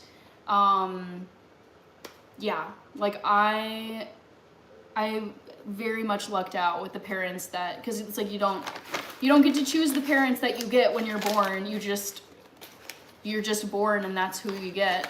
And in terms of the parent lottery, I won the jackpot with my parents. And I'm very close with my parents. I just saw my dad earlier tonight. We have a standing tradition of going on walks on Wednesday nights. But yeah, parents were super invested in my childhood and my sister's. Was Vlogmas everything you hoped for this year? It was great, Cassidy. I was so happy with it. And I also am very happy to say that I did Livemas every single day of December, and I did not feel burnt out once. I'm so happy to say that. Every time you're gonna do something for an extended period of time, you're like, I hope I can last, I hope I have the stamina, and I want to enjoy it as much as I can, even if there's gonna be tired days where I'm less motivated or irritated about something or whatever. But It was so good, Cassidy, and I'm particularly proud of how the 24 hours of Christmas live stream went to kick off Vlogmas. So yes, Truth is here. Hello, Truth. And Dustin MT. Truth is Strange, that's your channel. Life with Olivia, so you can, as far as I know, you can maybe find Catalina Crunch at a large grocery store like Hy-Vee. I would try Walmart, but I order all of my Catalina Crunch online. So I order Catalina Crunch on Target.com, and I also have a Amazon subscription where I just get a big crate of, I mean, let me just, can you guys see this? Like, do you see my zombie apocalypse horde of Catalina Crunch bags down there? Like, I'm not even joking. Like, this is like only a small bit of them. So I bulk order Catalina Crunch on Amazon because when you order in bulk, the per unit price is way cheaper than if you just buy a single package. Oh. All right, my tofu is simmering. I hope I don't burn my countertop. And I want to find a date to go to the beach with. Okay, earlier you said go to the movie with a date, and now you're saying go to the beach. Barry says, you're still their baby. I know. Yep, that will always be the case. I think my mom has said that to me a few times. She's like, you'll always be my kid, no matter how old you get. I was like, aw, I know, I get that. All right, sorry for not being on camera. What's your opinion on soy products in vegan foods or just soy consumption in general? I would say I think that soy gets a really bad rap, and part of it is fair because a lot of soy is genetically modified, and you know they process it in such a way that it loses a lot of its nutritional value. I will say though, soy has been consumed, particularly in Asian cuisines, like Chinese cuisine, Japanese cuisine, Korean cuisine, like all these amazing cuisines from around the world. Indian food, you can get some tofu, I've seen, depends. But like soy, like edamame, like a soybean, like that has been consumed as a staple for thousands of years. And it's been such a solid protein staple for vegetarian and vegan foods in East Asian cuisines for so long. I just feel like modern food, like our modern food system has processed it so much and put all these like soy byproducts into foods where it's like junk filler, or it's like not the natural soybean that's coming from the earth. So I think a lot of soy that you find in food, especially in like Western grocery stores and whatever, is just kind of garbage quality. But I think if you're getting to like very basic, like this is just bean curd, like tofu has been, like it started in China so long ago, like let's just look this up. But I love soy. And I think there's like a great way to eat soy and a not so great way to eat soy. How long have the Chinese eaten tofu? Chinese people have eaten tofu for over 2,000 years, with its origins traced back to ancient China, likely during the Han Dynasty. So just for Western context, the Chinese like culture, the people of China have been eating this stuff since before Jesus was around, okay? Like it's been around for thousands of years. And I mean, don't forget that soy, it has been a staple in many cultures for a long time. I just feel unfortunately, the way that like modern food processing has dealt with soy and turned it into all these weird hyper processed products is a shame, because I think it's a wonderful staple and it's a complete protein if you're plant-based, And I believe, I'm gonna fact check myself, but I believe it's a good source of omega-3s. Is tofu a source of omega-3? Yes, tofu contains omega-3 fatty acids. So this is a wonderful, like it's a staple of my life. It's a complete protein and it's a source of omega-3s. It's a very lean protein, so there's like barely any fat, barely any carbs. It's like just a bunch of protein. I love, love, love tofu so much. All right, Grayman. Grayman, so the dog emoji is actually my parents' dog who is currently alive. Excuse me, that is Rocky. Oh, come on. That newest emoji is Rocky. His full name is Rocket. He is a very goofy dog. Romeo, Hrvatska. Yes, I can tell you're from Croatia because of Hrvatska. Hvala for being here, Romeo. Kurt Good. Oh, Chad is here. Hello, Chad. Good to see you. Corey Nelson, Jason. Who did I miss? Corey Nelson, Barry. BRB gonna make lurk for now. Gotcha. Kurt Good. Hannah, can you make your own decisions? Yes. Chameleon. Literally washed mouth out with soap. Ayo. Yep. Oh yeah. My parents were super old school when it came to disciplining their bratty children. We weren't bratty, but we had moments when we were just acting like little fools. C. Martin Love. Ooh, interesting. Yes, I came from very educated, but also traditional African parents. Whoopings were on deck. Yup, I agree. That was how I remember one of my mom's mottos was, she's like, I brought you into this world and I can take you out. I think another boomerism we heard was like, stop whining or I'll give you something to whine about. I remember getting like smacked one time because I was being so horrible. Cute, J Manuel. But yeah, I get that not everyone is on board with like really tough parenting. But one pattern I have seen is having discussions with friends of mine who also have at least one immigrant parent. Like I have a good friend who is Indian. She was born in India, came to the US, both of her parents are Indian. And she's like, oh yeah, I was slapped all the time. Like they just like don't put up with any of that BS if you're misbehaving. It's like you respect your parents, you respect your elders, you do what you're told, and if you're gonna sass back or misbehave, like they're gonna like whack you and get you to behave.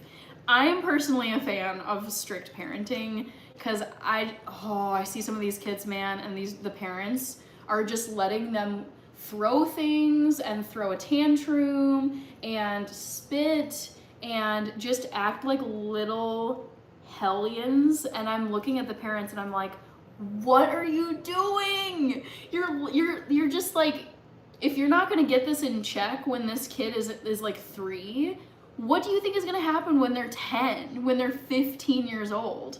If you're never gonna discipline this kid. Oh, it's so painful to watch ultra soft parents. I'm just like, this is not gonna age well. I predict some very, very challenging parent-teacher conferences in your future, okay? Justin, Jason, stakes aside, yeah, but soy is chock full of something. Chameleon, true indeed. Yeah, exactly. It's like, I'm not gonna just sit here as an American and say soy is so bad when it's been consumed for so many years. I think that's an easy thing to just say. But you have to watch out for modern processing of soy.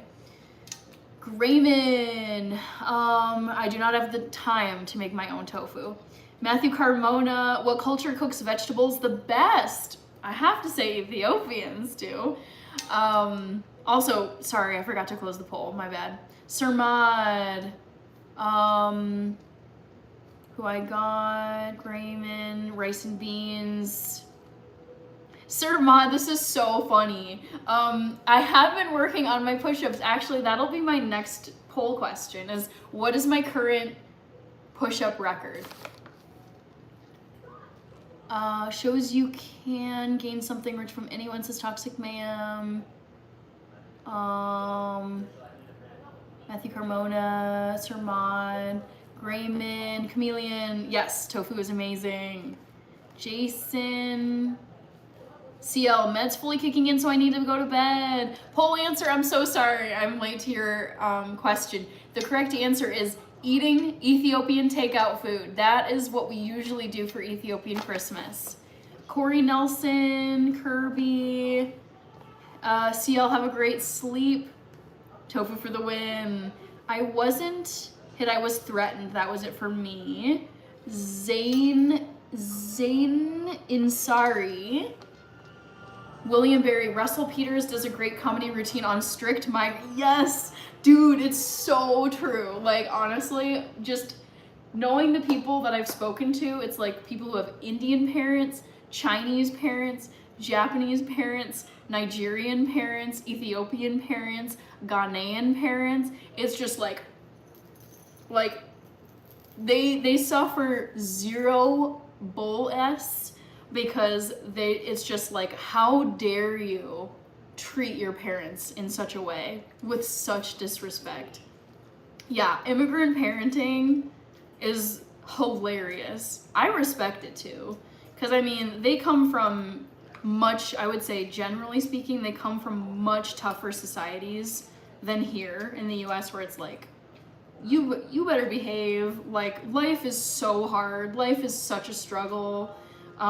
Quality of living isn't really high, again, generally speaking. So it's like, how dare you disrespect me, child? Coffee ceremony. So the correct answer was eating Ethiopian takeout food. That is what we typically do. Since Ethiopian Christmas is on a weeknight or weekday this year, it's today, Wednesday, we are gonna have our belated gathering over the weekend. Back to the Future, you got it right. Physique Dailies. Chameleon, do you celebrate Ethiopian New Year as well? That one, no, because Ethiopian New Year is in like September, I want to say. That one just like, it like happens. I'm like, oh, it's Ethiopian New Year. But we really don't have a tradition for that other than acknowledging that it's happening that day. Cassidy says, exactly, modern day parenting is struggling and people wonder why the outcome is what it is. I feel particularly bad for teachers. There have been people, oh my God, so many teachers leaving their profession to go elsewhere because they talk about how disrespectful the students are in their classrooms. And I feel terrible because I feel like one consequence of poor parenting, soft parenting, is a lot like this bad behavior of undisciplined kids is going to show up in the classroom, and the teachers can't do their jobs to the best of their ability because of this misbehavior, and it's affecting the other kids' ability to sit there and learn stuff in school. So I'm like, oh my gosh, can we please be stricter with the kids? Like,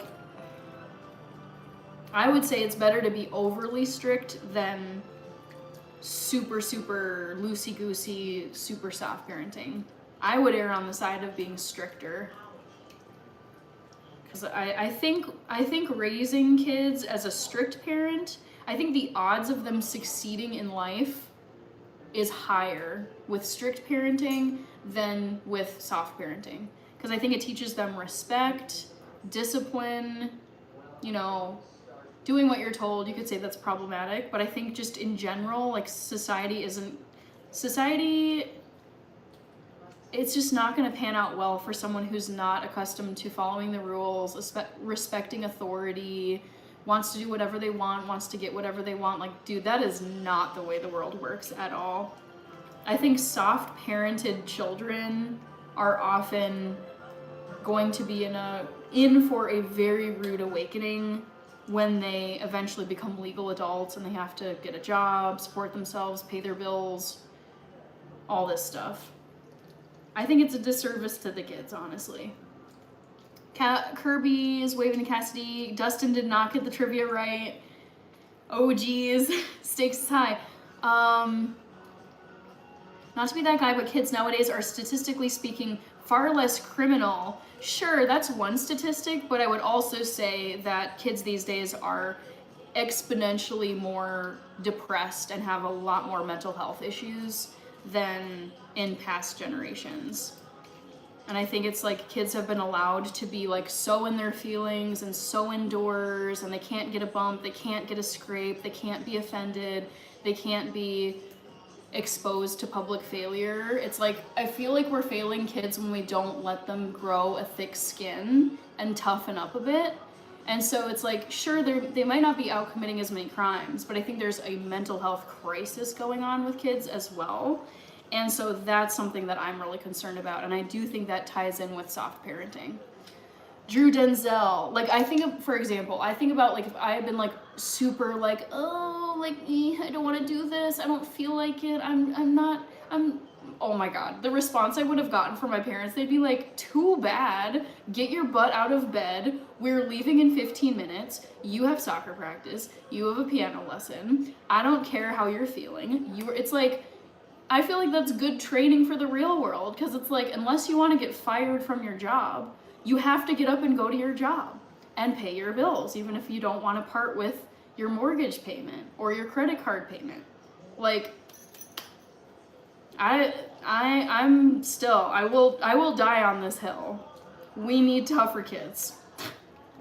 Kaylin, Cassidy, Drew Denzel is here, Grayman. Allie says, Hannah, did I ever tell you that I teach kids on Sunday? And I love it. That's so cool. I don't think I knew that, Allie. Allie, so I am making tofu. I also have plans to make some veggie curry, but of course everything's taking a bit longer than I initially planned. Okay, so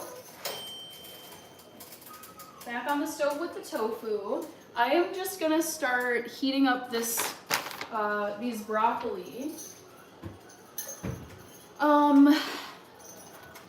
Less you have to take care of, the more you got, says DVK. Kirby, if Bertha started walking to Canada, when would she get here? That's cute. Sir Maud says, if I'm right, Ethiopian restaurants serve food.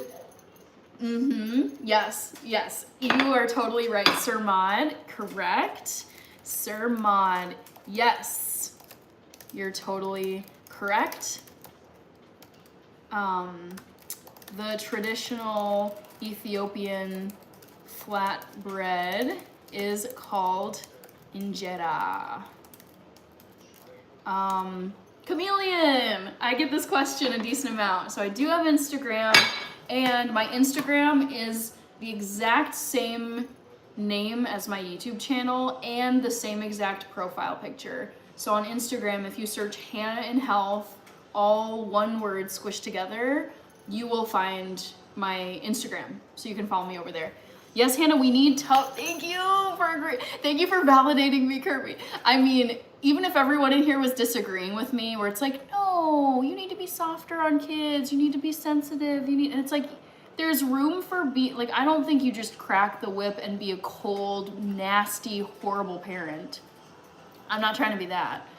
But you need to prepare kids for the real world, and the real world is a brutal effing place, okay? Like, you will get fired if you don't show up on time or if you act like a complete hooligan. Like, your landlord isn't gonna care about your pity party or your circumstances if you don't pay your rent. You're gonna get booted out of your home, and your lights are gonna get shut off and all that other stuff. Like, it's just like, the more I think about it and the more time I've had to like think back on how my parents raised me, I'm like, thank God they were strict parents, loving and kind, but very tough love parents, because it has served me so freaking well in this world. And I would say like quality of life very high in the United States. Like, there's some countries where it's like really tough, like not great, not a lot of job opportunities, pretty poor. but like, the world is a tough place, and the world does not care about your problems. The world does not care about your pity party. It doesn't care about your excuses. It doesn't care about your mood. That's just the way it works. The world is tough, and it makes me sad for kids that are raised in a way where they're just gonna struggle so hard once they become a legal adult and they're supposed to be, you know, taking care of themselves, and they're just really, really unprepared for it. Because I remember even thinking, like, post-school, I was like, dang, okay, now I gotta have a budget, I gotta pay rent, I gotta find an apartment, I gotta find roommates, I gotta make enough money, I gotta find a job. And this all comes with having two really good parents, but I think it's like, oh, yeah. I feel for the kids. We went on a, yes, we are now together. Ooh, Allie, I figured as such. I wasn't gonna probe, but I'm excited about this update, Allie. This is cool. William Barry got the poll wrong. Our house as a kid was the disciplinary house. Yes, Kirby, I love this. Jeffrey Huggins, thank you. Rich, she can fly. I never told, oh, Bertha can fly now, okay. Cassidy says, yes, that's so true. Kids are allowed to be into their own feelings. It's so true. Yes. And again, it's like, I think there's a middle ground. I could just go on and on about this. I have very strong feelings about parenting kids. Having seen like a range of like, dang, those parents crushed it, to like, dude, what are you doing? This kid is running all over. The kid is running the parents instead of the other way around. And, I personally think that these days kids are being, my preference, it's like, my own take is like, I just think that kids are being allowed to just be so, you know, so offended by things and so hurt by things and so delicate. It's like we're treating them like these delicate China dolls where it's like, oh my God, if they fall or if they get called a nasty name or they hear something bad, they're just gonna like shatter into a million pieces and they're gonna be forever traumatized and they'll never recover. And I'm just like, dude, do you know the way that most children in the world grow up? It's brutal. Like, I've heard, my dad has shared stories about the way he grew up in 1960s Africa, like crazy stuff, like crazy animal stories, crazy school stories. There was once a kid that actually like drowned in a river during recess, and he's like, oh yeah, we stood there and the parents came and it was very sad, and then we just went back to school and we went back to class. And I'm like, so unfazed. And I've had similar conversations with immigrant friends of mine where they go, you know, back to their home country and they're like, oh yeah, there's just like the stuff you see in other countries, kids are just so accustomed to it. And I'm like, I want tougher kids. I sold my house and realized I never needed 9% of what I owned. Ended up giving nearly everything away, says DVK. Interesting. William Barry. Chip Lowe, hello. Paul Rivera. I see it already. Bringing home $5K a month, not bad, but cost of living $6K. I mean, everyone's cost of living every month is different. But yes, live below your means, 100%. I love that. It's like, if anything else, like, I think one of the key things with personal finance, it's just live below your means. Live on less than what you make, which it's like you will be saving money if you could do that. Builds character. Yes, Chameleon. People from non-strict households don't all understand. No shade. I benefit from those strict upbringings. It works 100%. Kaylin. Yes, salute to the mods. Chip.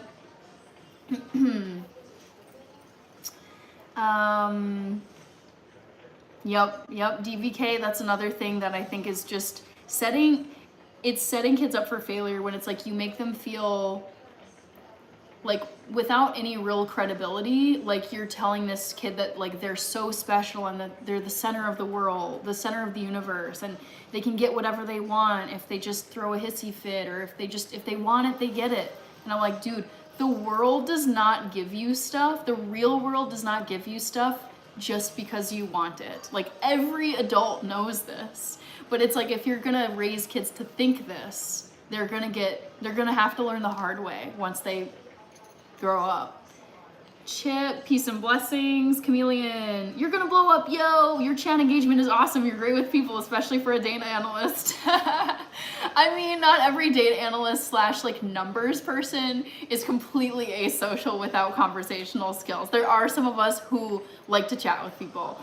But I appreciate the comment, Chameleon. Thank you. William Barry, I was a free range kid at 8. Me and my friends walked all over the big city. Oh my gosh, I could never do that as a parent. But hey, I mean, there's no one size fits all for parenting.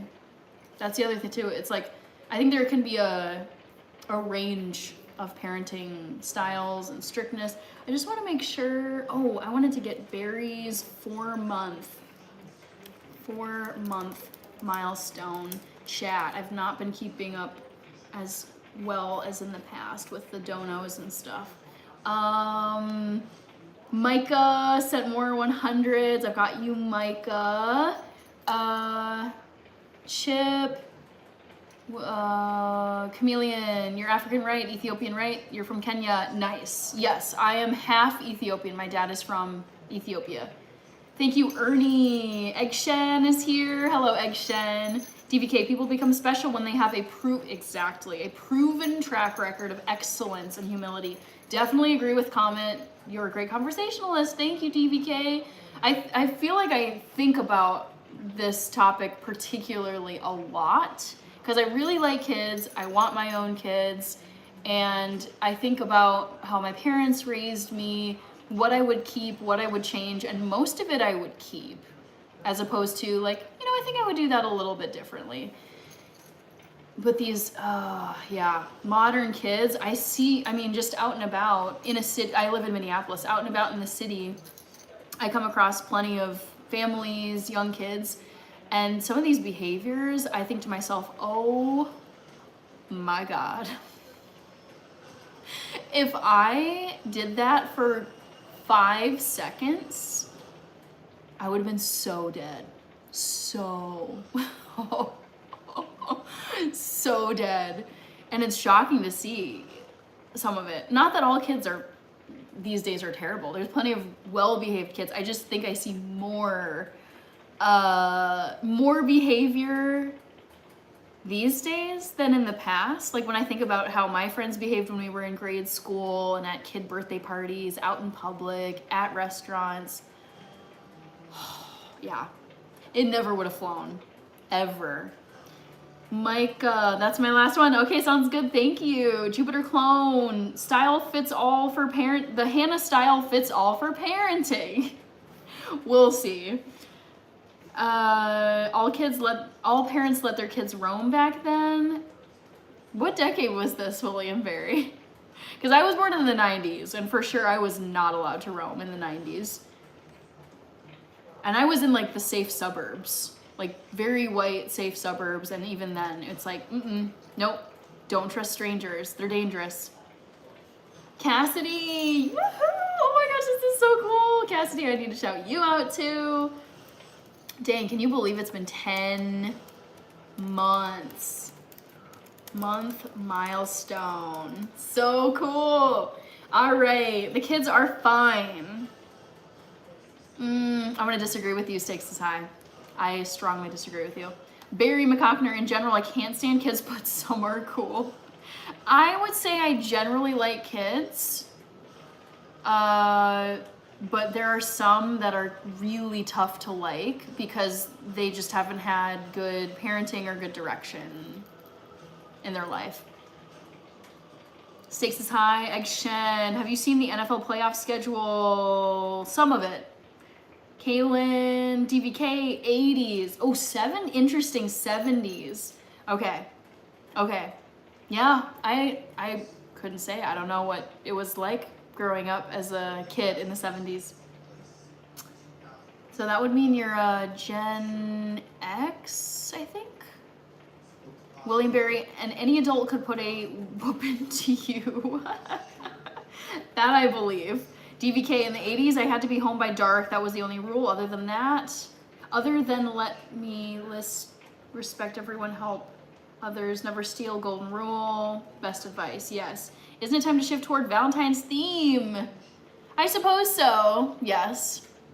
Kirby says, I highly disagree. These kids are on the weirdest path, 100% Kirby. Yes, I feel like it's just very different, very like glued to their screens, not to mention, and this isn't the kids' fault, but it's like for the first time in history, these young kids are on social media platforms that have built-in algorithms that are designed to keep you watching and hooked to your screen.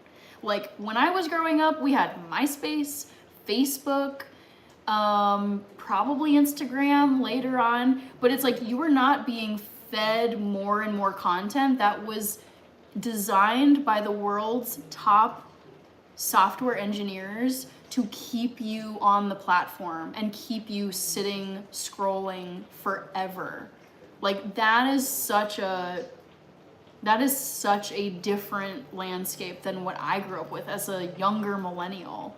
So I feel like the tablet children facing algorithm-based social media platforms, it's doing a lot with, there's a lot of like online bullying. I think it's really, really tough trying to keep up appearances when you see photos of your super glam, filtered,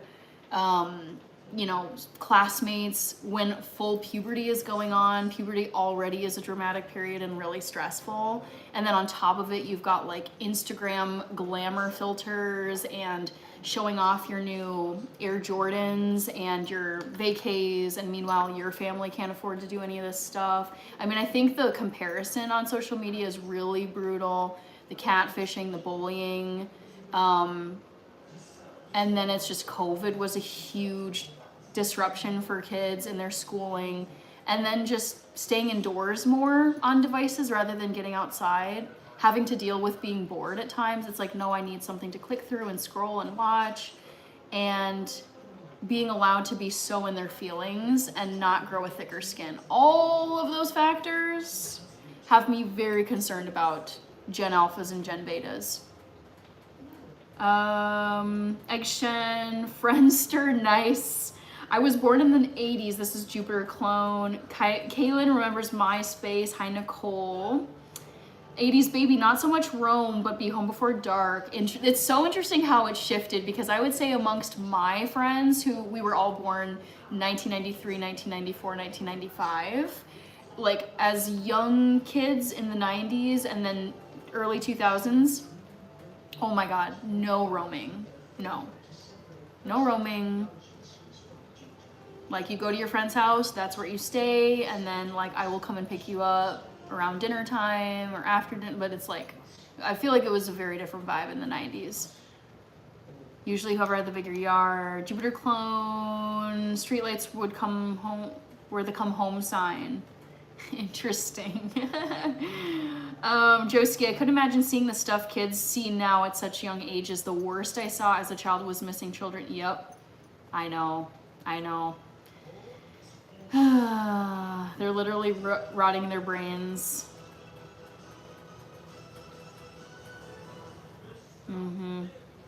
Chameleon. I feel like I got the tail end of this experience. The highest tech that I had when I was a young kid was, I had like Game Boy Color, Game Boy Advance, PlayStation 2. My first ever cell phone was when I was 13 years old in 7th grade, and it was a Motorola Razr flip phone that had T9 texting, where you had to hit the digit number 1 3 times to get the C. Really tedious, but like no social media on your phone, very archaic dinosaur phones, like nothing like these kids are having now with iPhones and access to these super sophisticated social media platforms. That I am so grateful. I was not born a Gen Z, and I was not born Gen Alpha or any forthcoming generation. No way. DVK, hose water Just had that smell. Tommy T-Bone Davis. I'm supposed to be cooking all this food and I've been yapping so much on here. It's been really good conversation tonight. Did I not do my dishes? Dang. I totally meant to start my dishwasher earlier and I completely blanked.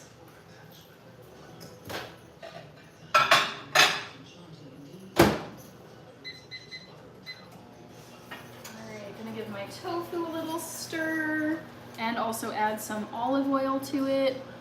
Jupiter water hose water was the best. Cassie says, what makes me so sad is I never see kids outside playing basketball or having fun anymore. I can't believe it sometimes.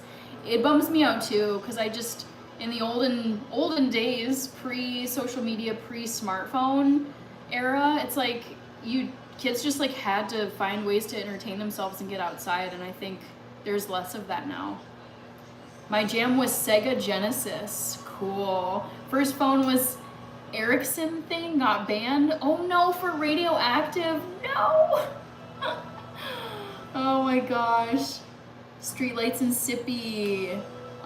Corey Nelson. Chameleon, thank you. Dustin. Or heard a real ringtone. Jupiter Clone, Biker Benny. Cool, Chameleon, thank you. I remember two-way paging, says Eggshen. IQ data literally shows that kids nowadays are becoming more intelligent. I mean, it's not all bad with social media and being on devices all the time, because it's like you're communicating a ton, you're typing a lot, you're reading a lot, so it's like they're gonna be thinking quickly. But also too, I think there's a difference between an IQ score and very poor social outcomes. Like you can have a very high IQ, but be extremely depressed and not have good social skills and not be set up to succeed in the real world. Like IQ, like the world doesn't give a damn about an IQ score if you can't function in society and be a productive member of society. DVK, I subbed. Love this conversation. Great comments all around. I love good conversation too. It's really fun. Heavy Duty Ralph. We made it to 100 likes, says Rich. Okay, I'm seeing 99, so maybe I'm lagging. Let's see. That is so true, says Dustin. Probably about, do you mean IQ score? Yeah, the thing is, it's so goofy. People put so much stock into IQ scores, and I'm like, who cares? Like, you can go walking around with a certificate of IQ of 150 or whatever. And it's like, okay, great. Are you reliable? Are you punctual? Can you hold down a job? Can you budget your finances? Are you a nice person? Are you sociable? Can you hold a conversation? Can you think critically? Do you have street smarts? Like, this is the stuff that the real world rewards you for, not some test. Mr. Carter. Barry says, I read somewhere that this generation is the first in human history that the IQ dropped. I don't know what the IQ is of Gen Alpha and Gen Z, but I don't care about intelligence scores. I care about them as functioning human beings who can be a part of society. That's what really matters to me. One of the things I miss from the 2000s is wearing giant white tees. Chameleon, smart dialogue here. Mr. Carter with the Martha emojis. Love it. All right. So I'm gonna drizzle some extra virgin olive oil into my pan.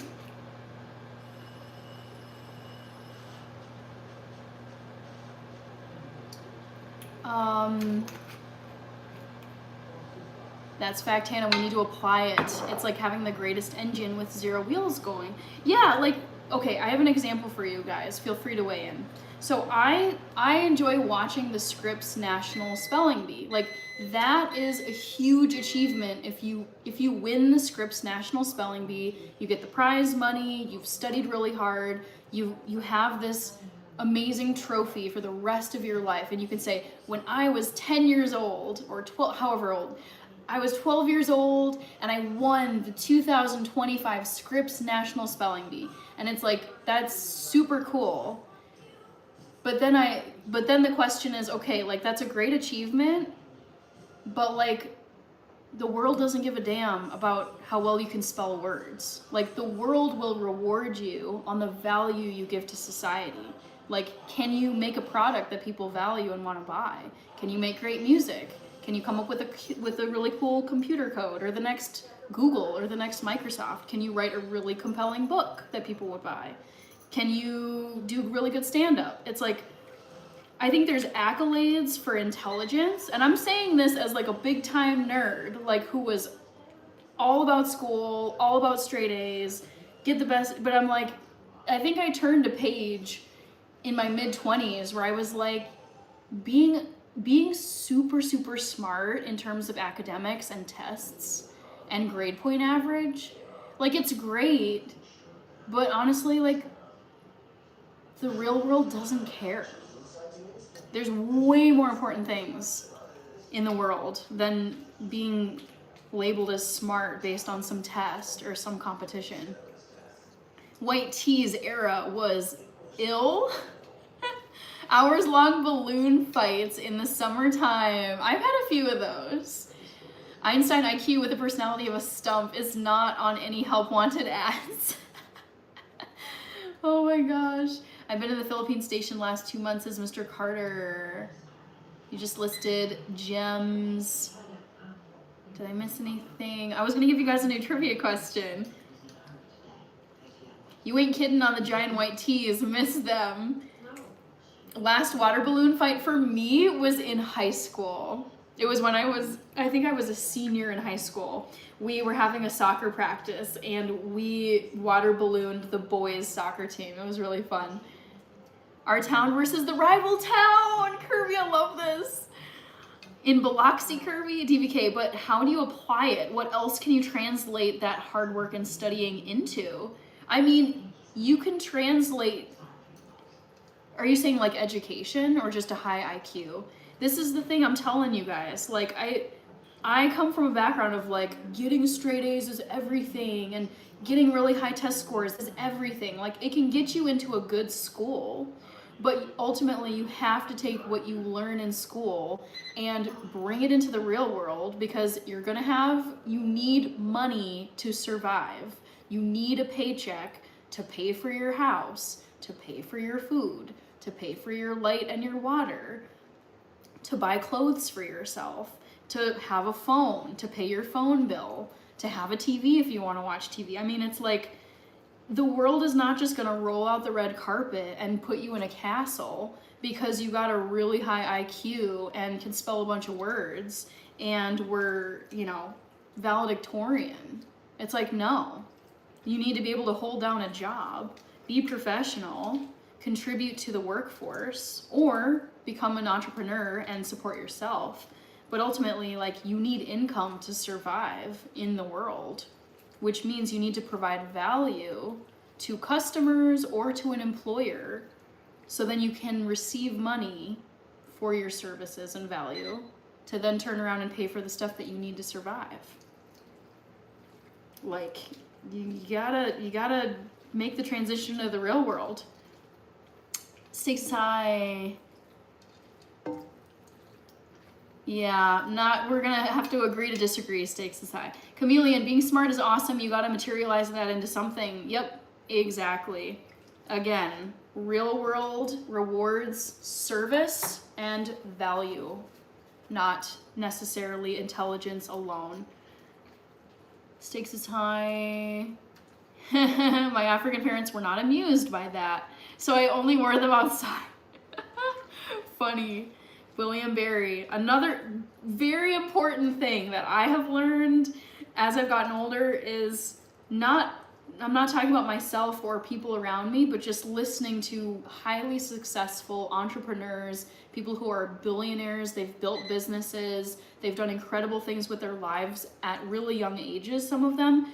You do not need to be smart to succeed in this world. Not at all. You just need to have discipline, good idea, consistency, and just, I feel like success and and intelligence are put together, where it's like you must be smart in order to succeed and become very, you know, have big accomplishments. And it's like, nope, not at all. Best courses I ever took was personal finance and accounting. The best education I ever received was actually working. Yes, DVK, I would say I totally value the education that I got in college and in grad school. But the best education that I've ever gotten was being part of the workforce, working a ton of 9-to-5 jobs and student jobs, like actually being on the clock, learning how to be an employee, and teaching myself stuff on YouTube that's freely available to watch. Happy Poop from Jungle Thriving, amazing. Dustin, man, I remember going to Foot Locker and buying long white tees. Lots of white tees in the convo, I love it.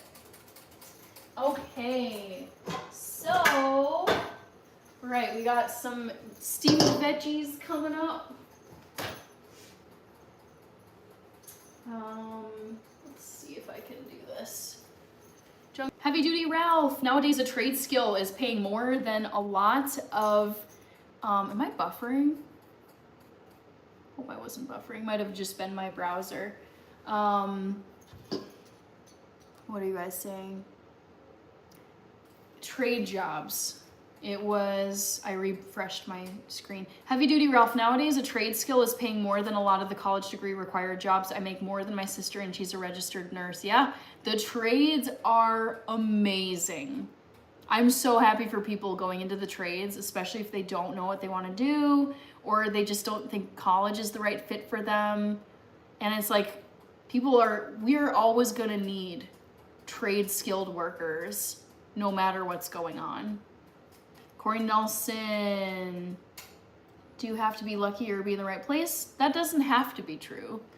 Stakes is high, yep, and my white teas. Jungle Thriving, what are you cooking? So I'm making tofu scramble. I was planning on making vegetable curry, but it's already 2 hours into this stream, and I'm going so slowly that I think I'm gonna get part of the way there, but not fully, because I also have to get up early tomorrow. But at least I'm steaming some veggies. I'll probably have to continue this on Friday. Cassidy, my parents could fix almost anything. Never had the best education, but have more than most people because of common sense. Yes, common sense gets you a long way. I love that. I'll give you guys a second trivia question. It's about my push-up progress. I was thinking about this earlier when I was practicing my push-ups. Poll question number 2 of the night. Guess my current push-up record. All right, is it? And then gotta put something ridiculous as the first option. You guys, it's never the first option in my polls. So anybody who guesses the first option is new, or they've missed this reminder. So I'm gonna put 1,000. It's not that. 12 push-ups, 15 push-ups, 20 push-ups. All right, guys, guess my current record, like how many push-ups I can do right now in one sitting. How many do you think I can do? Power of attraction, give out excellence and it comes back. Yes. I love that for you, says cheers. I love that username for you. Chameleon, I would like to have a cup of tea and an evening of art with you. How sweet. I have a rule though, I don't meet people on the internet in person, just for safety reasons. Is it Ibrahim? We gotta see a flex before we can accurately guess. Been working on them, guys. 20, looks like 15 has the most. DVK, 20 based on Your thought about others, jungle thriving. I love that for us. I guessed 1K, says Kirby. I know, that is how I weed out. It's just like, put something super ridiculous as the first option. Because it's just like, okay, I can't do 1,000 push-ups. I don't even know if WWE wrestlers could do that. Oh wait, hold on. So here's some broccoli. It's very hot. Ouch. Ooh. Very disorganized. Okay. So there's one batch. 12 seems suspiciously specific. Tim Boatwright with Gordon. Barry says all of them. I'm sure 1K is leading in the poll. So far it's 15. Oh my gosh, look at that. We need more votes. There's 16 votes. When there's fewer votes, it swings the percentages by quite a bit. So as we have more votes roll in, I think it'll even out. All right, so that's it for the broccoli.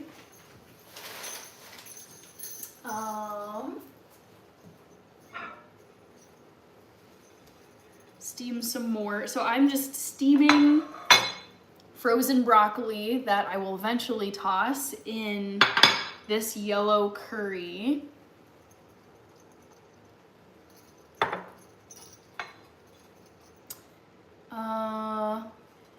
Okay, I love that for you. I've watched a man on a live start with 0 and didn't end until he did 1,000 push-ups. That's really cool for a live stream.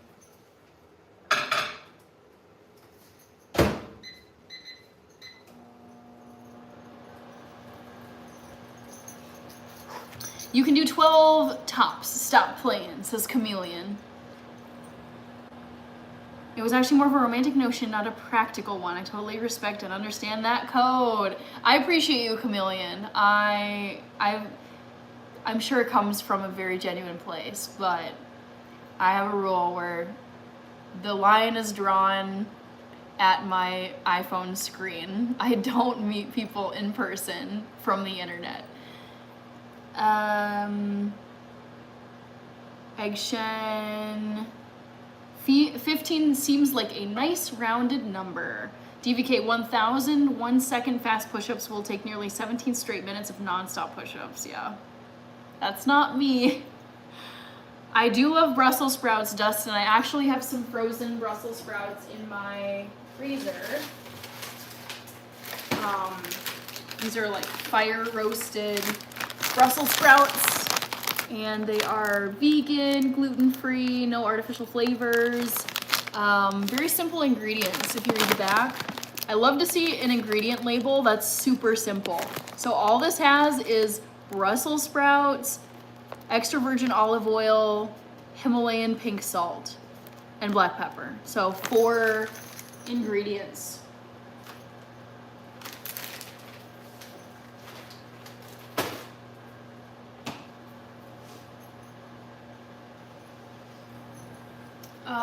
I see him, he has a digital counter. Oh, you know the streamer, okay.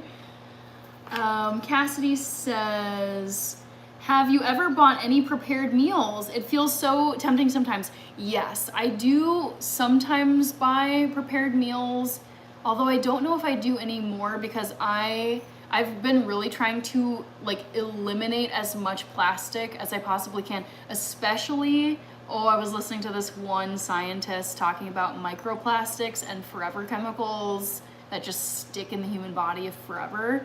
And she's like, never, ever, ever, ever eat food that's been heated up or hot food that's been put into a plastic container because the heat leaches plastic out of the container and then you're eating microplastics with your food. So after I listened to that podcast, I was like, okay, I'm never again going to, like, I don't steam my vegetables in plastic bags. Like, I will take whatever it is in a plastic bag and put it into a glass container and heat it up like I'm doing with my broccoli. And I don't buy any microwave meals if they come in a plastic like meal tray, because it's like that thing is getting heated up so hot in the microwave or the oven, and it's just basically like just get rid of all the plastic, and with the plastic that remains in your home, do not heat it up with food in it. So I don't know if I eat any microwave meals anymore because of that. Chameleon, great boundary to have, save you a lot of nonsense. Yeah, well, and just like, yeah, safety. Like it's just, I don't mess around in terms of disclosing, I should say. I do not want people on the internet to have direct access to me physically as a safety measure.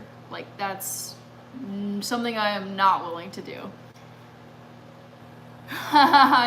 Damn66 is asking, would I box Jake Paul? I don't think I would. No. Dustin says those look delicious. Yes, the less ingredients, the better. Yes. How do you know if you're gluten intolerant and is gluten inherently bad? So I prefer to avoid gluten. I feel better. Like I feel less bloated and less like excess like chunkiness around my midsection when I cut out gluten. I have been tested for gluten intolerance, specifically celiac disease. Just like my doctor was like, let's just run some labs and see if you have any sensitivities. So if you go to a, I don't know, some kind of health clinic and you have a blood test done, they can do a test of your blood to see if there's indicators in your blood showing that you have an allergy to gluten, or it would be gluten because it's celiac. So I don't know if there's other ways to test for this. I'm sure there are, but I've been tested for gluten intolerance by getting a celiac test done with my blood work, and I'm not. Like I can eat wheat and I don't have any kind of reaction to it. I've eaten wheat for most of my life. I cut it out of my diet largely. Like I'm not entirely gluten-free, but I would say I'm like 98% gluten-free just out of preference. And yeah, it's not for any kind of medical reason. But that is one way you can get it tested, is getting a blood test with a celiac test. I don't know if gluten is inherently bad. I think it's been linked to inflammation. I'd have to do more reading on it, but a lot of people just avoid gluten because they feel better not eating it. I think it can be a trigger for inflammation, but I think other people can tolerate it just fine. So I think it just depends on the person and their body. My son and I were in Minneapolis. Woo! Jets versus Vikings. This is cool. He almost switched favorite teams. Thank you, learned a great lesson in loyalty. Many people lived states away and Vikings were their home team. Interesting. Oh, cool. Learned a great lesson in loyalty. Wow, that's so cool to read, DVK. What's your channel name? Is it also DVK? David K. New York, 6 teams within 5 hours. That is crazy. Barry says plastic is bad, but has anyone ever heard of someone dying or having complications because of plastic? I think they've been finding it in people's brains, and let's just do let's like Google this. How are microplastics in the body linked to diseases? Microplastics and our health. Microplastics in the body are linked to diseases by causing inflammation, oxidative stress, and cellular damage, potentially leading to cardiovascular issues like heart attack and stroke, respiratory problems like asthma, COPD, gastrointestinal disorders like irritable bowel syndrome, immune system dysfunction, metabolic changes, and even impacting reproductive health. So they also increase your risk of cancer. So there are a lot of links between plastics found in the body and increased risk of a bunch of diseases. Never thought about eating microplastics from microwaving. Yep, check the food containers. So where is John Harbaugh gonna coach next? I wouldn't know. William Berry is guessing 15 push-ups. Atlanta says Rich. Gluten bogs you down. Yeah, I personally, I mean, I don't tell people how to eat, but based on my own personal experience, trial and error, cutting it out, adding it in again, on and off, and now being just, I like never eat gluten, hardly ever. I just feel better without consuming it. So it's just a preference. There's a lot of wheat in Ethiopia, isn't gluten wheat. So there is wheat, but the primary grain there is actually teff. Traditional flatbread in Ethiopia is gluten-free. It is not made with wheat. It's made with a grain called teff. Stakes is high. Trayman, fibromyalgia, chameleon, young Chazi. I think he'll just switch up birds or cardinals. Gotcha. Kai is here. Good to see you, Kai. How do you know when your glutes start acting up? I was like, I think you would know if your glutes started acting up.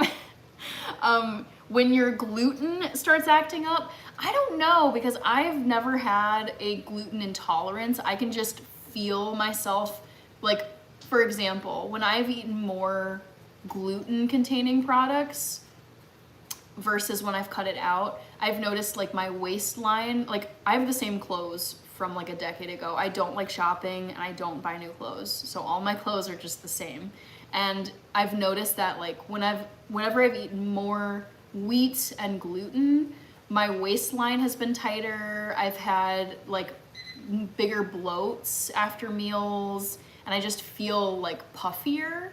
And when I've cut it out, I have felt way leaner, less bloated, looser waistline. It just, I like the way I feel without it. Rusty Cornell, why did the chicken cross the road? Kai says, I buy a membership. Amazing, love it. Barry, well, that shut me up. I'll keep plastic to a minimum, LOL. I am trying my best to get rid of, I mean, I still have plastic lids for my, like I'll show you, 1 second. So for example, I like to heat my food up in glass containers. So like I just steamed these broccoli in a glass container. So even though the lid to this is plastic, this is not touching the food when it's heating up. Like the food is only touching glass, which doesn't have the microplastic, you know, melting effect. Like, what do they call it? It's like, it like seeps into your food. So I try to heat cook or heat everything or have it stored in like metal, glass, or I don't know about paper-based containers because those usually don't work well. But basically now I've switched over my containers and my heating, like dishware and everything, to either glass or metal because I don't want plastics in my body. I'm sure they're there, but I don't want any additional microplastics and forever chemicals in my body. Ooh, jungle threat, this is good. Because. That's good. Happy New Year, Hassan, good to see you. Kai, Hassan, I'm feeling good. David is saying, Pittsburgh is the most surprising, beautiful city in the US. I thought you were gonna talk about the Pittsburgh Steelers game against the Ravens. That game was such a surprise last weekend. I don't know if I've been to Pittsburgh. I've been to Philly. But I don't think I've been to Pittsburgh. Young Chazi, Wes, thank you very much, Wes. It's Ethiopian Christmas, so I had to wear my Christmas attire for one final stream until like Christmas season later this year. Kai, Cassidy, Hannah, could you live in New York City? Absolutely not. I would never live in New York City. No. Boston or on the East Coast. So I did live in New Haven, Connecticut for 4 years because I went to Yale for my undergraduate degree. And I lived on campus all 4 years. Yale is located in New Haven, Connecticut. I liked living in New Haven, but I will say the East Coast is not my vibe. I've been to Princeton, New Jersey. I've been to New York 1,000 times. I've been to Boston. I've been to Cambridge. I've been to Newton. I've been to Worcester. I've been to Philly. I've lived in Washington, D.C. And I just like, I'm such a like hardcore Midwesterner, and New England, East Coast is like so not my vibe. I would say New York is too big and too dirty for me. Boston, I might be able to do because it's smaller and it's like there's so many universities.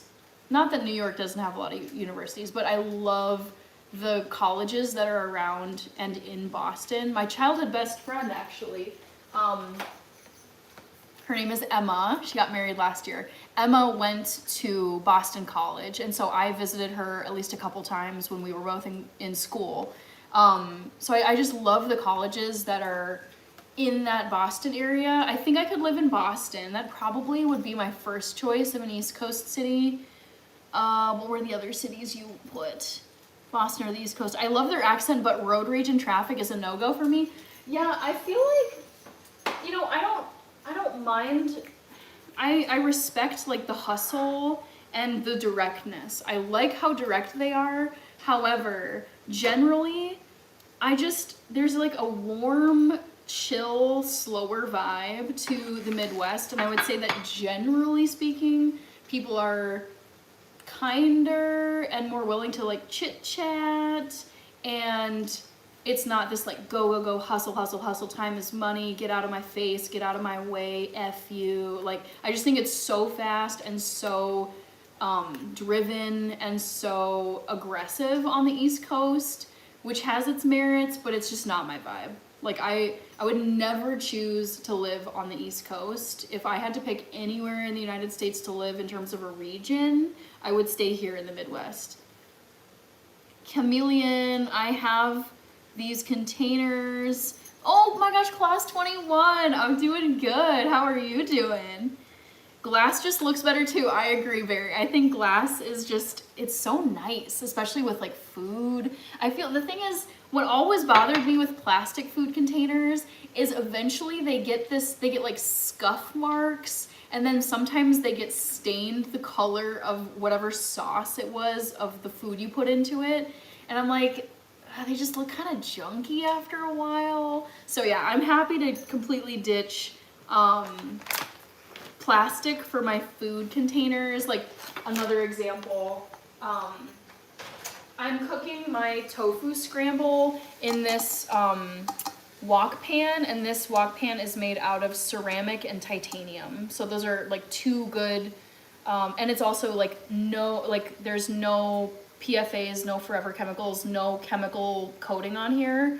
And like ceramic dishware, that was, I think, the third one I was missing. Glass, ceramic, and metal. Like those are the materials I am trying to keep in my kitchen in terms of like what's touching my food and what's getting heated up with food in it.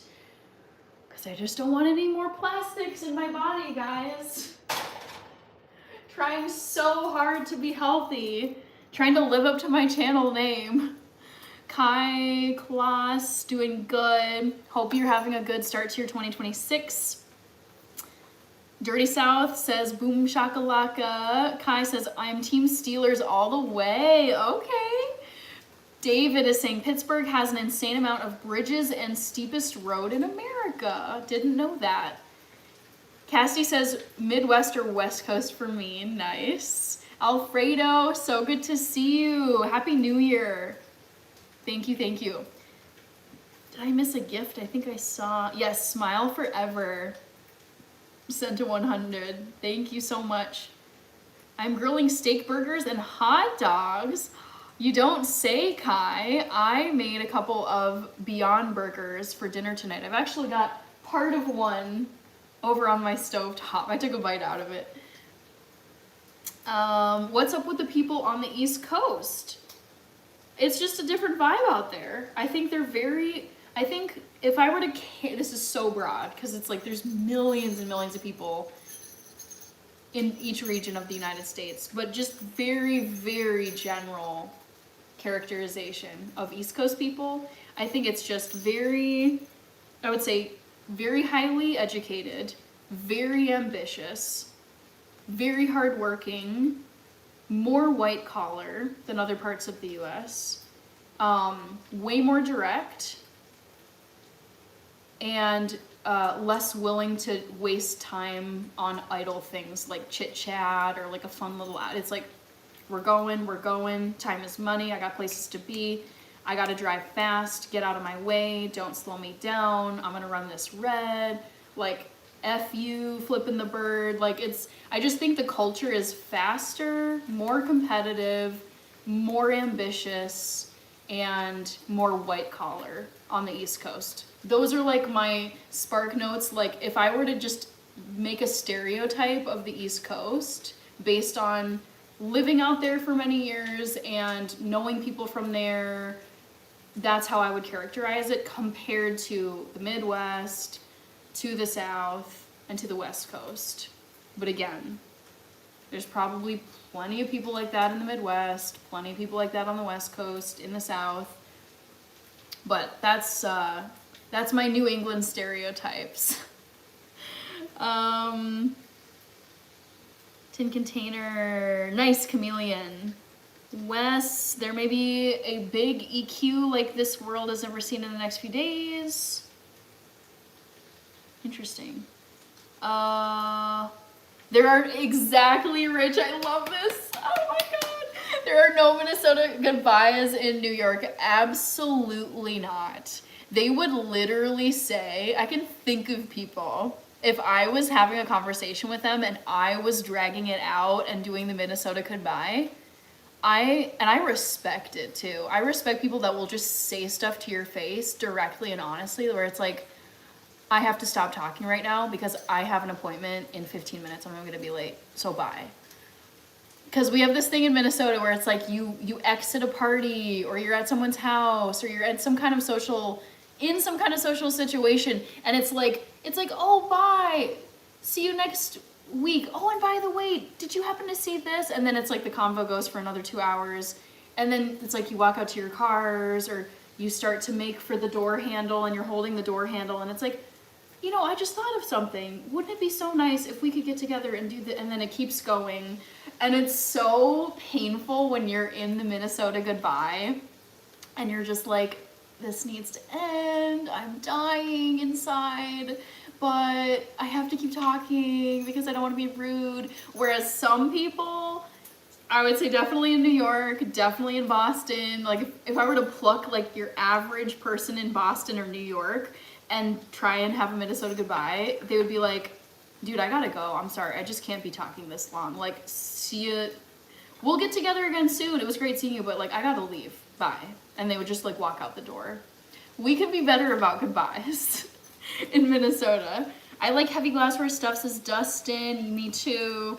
David says, what state has the most horses per square mile? I don't know. What? Also top 3 with blueberries, eggplant, and cranberries. Again, no idea. Sounds good, Kai. Jungle Thriving, did y'all know cherries are a stone fruit? I did know this because I have nearly cracked teeth biting into cherries.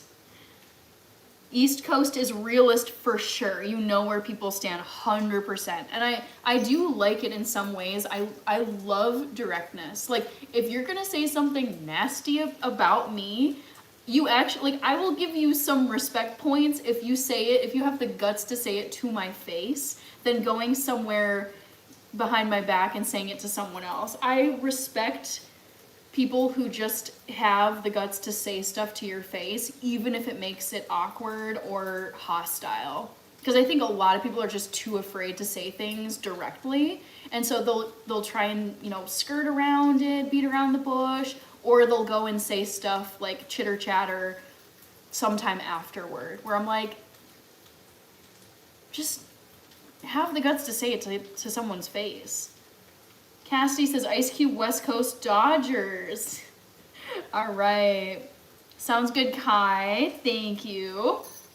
William Lynn, hi Hannah, 15 push-ups with my age. My push-ups are the old ice cream push-ups. I don't know what that means. David says, I've been all over the United States and have been fortunate to spend months at a time in each. My Rankin, it looks like your comment might have gotten cut off. The Irish goodbye is the best. I don't know what that is. You're describing the Midwest goodbye, and the thing is, we call it the Minnesota goodbye here, but it would make sense. It's like, well, if we're doing this in Minnesota, they're probably doing it in Iowa, they're probably doing it in the Dakotas, they're probably doing it in Nebraska and Wisconsin. So yeah, I'm not surprised that this is more than just here. G-Rock Blues, I love that for you. When people are rude, I just say, I love that for you. That's so like petty and I love it. That's so good. Brianna, Birch Josh, Rose, G-Rock Blues. Irish goodbye is when you just leave without telling anyone. That's amazing. I've also heard that called the French exit. Maybe the French exit is something different though. It might be. Now I'm questioning myself. All right, I gotta check on my tofu. I did not make as much progress on this veggie curry as I thought I would, but it's because I wanted to chat with you guys about so much stuff. All right, yeah, this is way done. So, ooh, yeah, a little overdone. Oh well.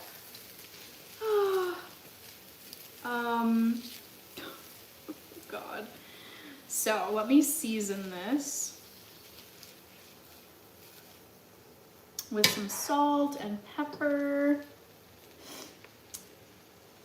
Austin, G-Rock, Kai. Thank you, Kai. I appreciate you. Alrighty. Ooh. Loads of seasonings. Man, I cannot believe how fast 2.5 hours passed on this live stream. So first, I'm putting in some paprika for some beautiful color and flavor. Vote in the poll if you haven't, guys. This is curry powder. I absolutely love curry. It might be my favorite spice of all time.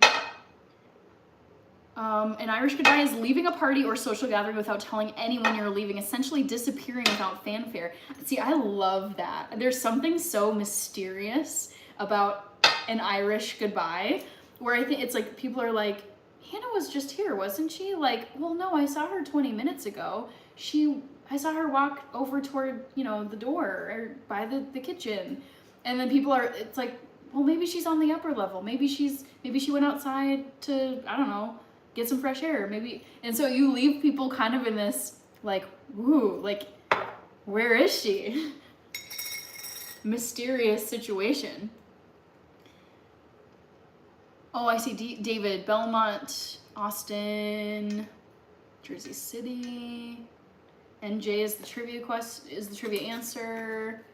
Mad Acoustic, the opposite of a Midwest goodbye. You know, I kind of want to do an Irish goodbye at some point. I love that. I think that's hilarious. Also, too, it's like, if you're like a grown adult, no one is keeping you there in chains. You're not a prisoner of the social function. Like, you are free to come and go as you please. It's like you're beholden to all these, you know, it's like manners and etiquette, and it's like, well, I shouldn't leave now. Like, you know, you tell yourself all these things where it's like, no, that'd be impolite. I should stay a little longer. It's like, nah, you can go. You don't have to stick around. All right, we got a little bit of this that got crunchy on the bottom, so I'm just getting that off. How do you prep your tofu? So I what would I call it? I'm totally blanking on the word. Oh, I stew my tofu, and then I season it with salt, pepper, curry, paprika, and some other stuff. People are usually like, Kirby gone, LMAO. Kirby gone, he gone. Okay. So let's stir this around. I think I'm gonna need a little more curry in here. Oh, I hate when the tofu sticks on the bottom. So annoying. I didn't put enough oil in the bottom here. Oh, got a little sticky.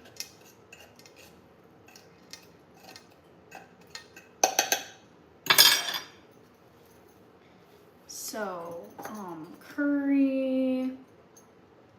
Oh, that is not curry, but oh well. Kevin George. Cassie says the Seattle freeze is real. People don't want to talk or deal with you. Whoa, the Seattle freeze? I don't think I've heard of that before. That sounds kind of mean. Like, do people actually ice you out or they just don't want to talk to you anymore? Dang, maybe I'm misunderstanding. The older I've become, the more Irish I am. Kirby says, after I eat and talk a while, I leave and go home. As you should. Like, that's perfectly acceptable behavior. It's just other people and the social expectations. Not everyone, but I feel like there are plenty of environments where you're like, well, people are gonna judge me if I leave. People are gonna notice. People are gonna think I'm rude because I've only been here for that long. Like, you just have to be like, okay, it's fine if they judge me. It's my time. I get to do what I want with my time. And then just leave. Even if they judge me. Kai, your steak is almost done. Jungle Thriving. It's called Enjoy Then Go, creating questions that become known facts, says David. Okay. All right. Salt. So important. And I love using this Morton's iodized salt. I put it in all my stuff. Slim Pickens! Thank you, Slim Pickens, for the happy poop, which is my favorite YouTube gift. Trivia question, what is the national dish of Hungary? You know, my first thought was borscht. I don't think that's correct, because that, I mean, it's Slavic, but I would guess that's maybe Russian. Hungary. I don't know. I haven't had much Hungarian food in my life. But some kind of like stew is what either stew or like a cabbage roll with meat in it would be my guess. Kevin George, DVK, Jungle Thriving. I did an Irish hello. That's when you mysteriously arrive. Ooh, that's fun too. It's almost like you're just like a fairy or some kind of like supernatural being where it's just like you magically show up. It's like, I'm here. Hello. Oh, I let this cook way too long. Dang it. I try not to let stuff get too cooked on the bottom of my pans, but I was not paying good enough attention. DVK, Death Valley is flooded. Didn't know that. French entrance. Trivia question, what is, okay, I don't know it. Slim Pickens, I did put you on here. Perfect. You're on my dono shout out list. Thank you. All right, I am gonna add some pepper to this. Not my finest batch by a long shot, but it's fine. It'll still taste okay. Pepper. Where are you, Pepper? Ooh, and I even left my burner on. Dude, not on my A game tonight. I got this really fun Watkins Pure Ground Pepper container. Isn't this cute? Speaking of plastics, I decided to upgrade from my twisting peppercorn grinder because it's made out of plastic, and when you grind your peppercorns in that grinder, you're getting bits of plastic. And I was like, okay, I'm gonna go with this because this is like a, I don't know if it's tin, but it looks like a tin container where you're not grinding it with plastic. This was another example of how I'm trying to whittle down the amount of plastic that is touching my food on a regular basis. Hungarian is exceptionally difficult to speak. I have been to Hungary, and just looking at one sign in Hungarian, I was like, that is crazy. You gotta be one they love to hate and hate. You gotta be the one they love to hate and hate to love. Ooh, okay, Barry. Goulash. Oh, of course it's goulash. I said borscht, but Hungarian goulash, of course. Yes, I know it. I don't know if I've had goulash before. I'm sure I have at some point in my life. All right, so tofu scramble, done, people. And I do intentionally scramble my tofu so that it looks like egg scramble. I grew up eating egg scramble, scrambled eggs. I prepare my tofu on purpose like this because I loved eating scrambled eggs growing up. I don't like eating eggs anymore. I'm vegan, so I avoid them. But I always liked the appearance of scrambled eggs. And let's just taste this. Ooh, better than I thought. I was worried about the stuff that stuck to the bottom.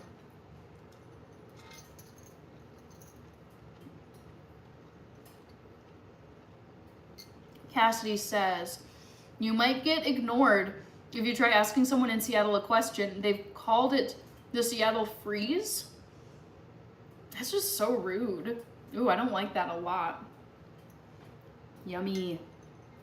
I like this a lot though. Thank you, Kai, for posting. Ergo Video Oasis.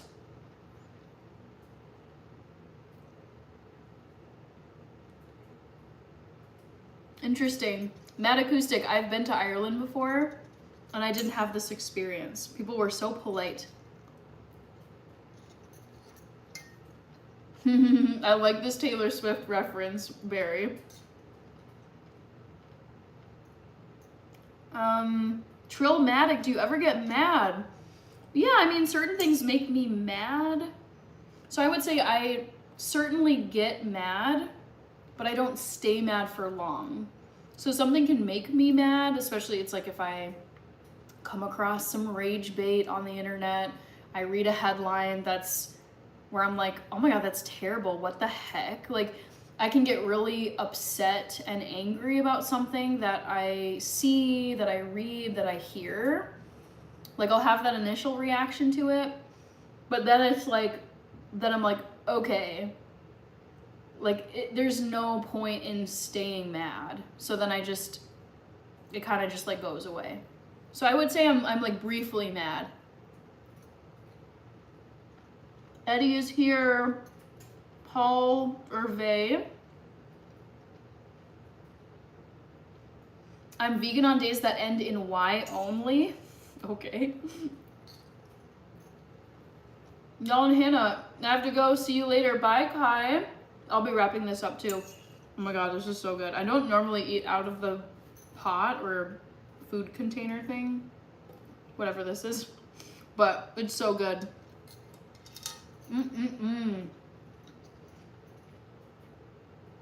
Ooh, Kirby, such a good question. OMG, I love this. Who in your family can make you mad the easiest? Who can make you mad the easiest? My mom. Without question. I would say generally, like, I have strong opinions and I don't mind confrontation as much and debate.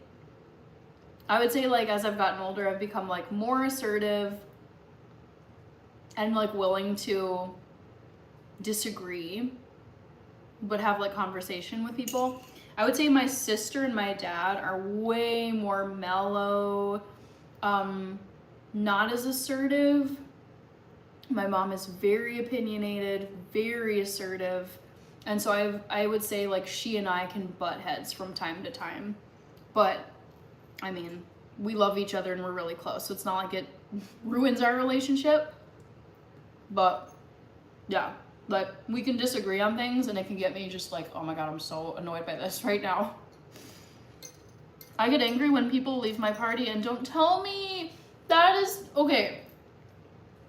The issue I have with an Irish goodbye and any other kind of exit where you're like swiftly gone, for me, it is proper etiquette to thank the host before you leave. You don't have to go and say bye to everybody at the party, but at the very bare minimum, you should thank whoever's home it is, whoever put the gathering together, made the food, like thank the host. Like that is a must for me before leaving a party or any kind of gathering. David, I met one person early on that literally taught me everything about being neutral. The guy's name was Mel.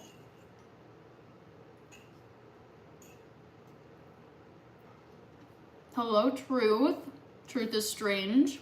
With the arsenal emojis, nice. Top of the table. Oh my God, you guys, I'm loving this tofu.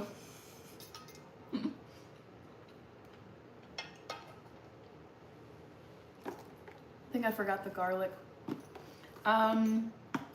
Literally goes la-di-da, I have no opinion. Barry, I get angry whenever I'm not angry. No, that is not a way to live. All right, I'm gonna put this to the side here. Oh, you guys, the time went so fast tonight and I have to get up so early tomorrow, so I have to wrap this up tragically, and clean up the mess. Cassie says, Rachie seems so chill. I could never picture her angry. No, she's just very, I don't think of her as an aggressive or angry person. Not at all. I wouldn't say I am either, but I think I can just be more, like I said, more forward, more direct, more assertive about things that are bothering me or calling people out if they're saying weird stuff or acting weird. But yeah, Rachie's super chill. That's the first thing you say when you arrive. If I don't thank you later, thank you for inviting me and the great time. The thing is, it's so little effort to find your way to the host and thank them as you leave. And actually, I can think of at least one time where I was hosting something and I was like sad because I was wanting to get around to talking to someone or see someone that had arrived and then they just left and didn't tell me. And I was like, dang, like I was really hoping to at least chat with them for a few minutes. So no, I think it's, you gotta go more than just saying hi to the person, to the host when you come into their place. You gotta say goodbye to. David Reaper, cheers everyone. Yes, okay, so my next live stream is gonna be, I'm gonna put a reminder in here, reminder that my next live stream is this, oh, come on, stream is this Friday night at 8 p.m. Central Time, USA. I'm back to my regular schedule now. So that is Monday, Wednesday, Friday, and Sunday at 8 p.m. Central. I'll repeat it. Monday, Wednesday, Friday, and Sunday at 8 p.m. Central. So today is Wednesday night. That means I'll be going live on Friday at 8 p.m. for my next one. And I gotta give people some shout outs. There was a super chat from Andy Herring, NYC. Thank you, Andy. And then there were a bunch of gifts. There were gifts from Kirby, Luke, Hours Days, Jungle Thriving, CJ McCrae, Bella Inni, Micah Hilliker, Joe Sensei, Roger Hess, J. Manuel Ramirez, Smile Forever, and Slim Pickens. And several of these people gave multiple gifts. And then there were 2 member milestone badges.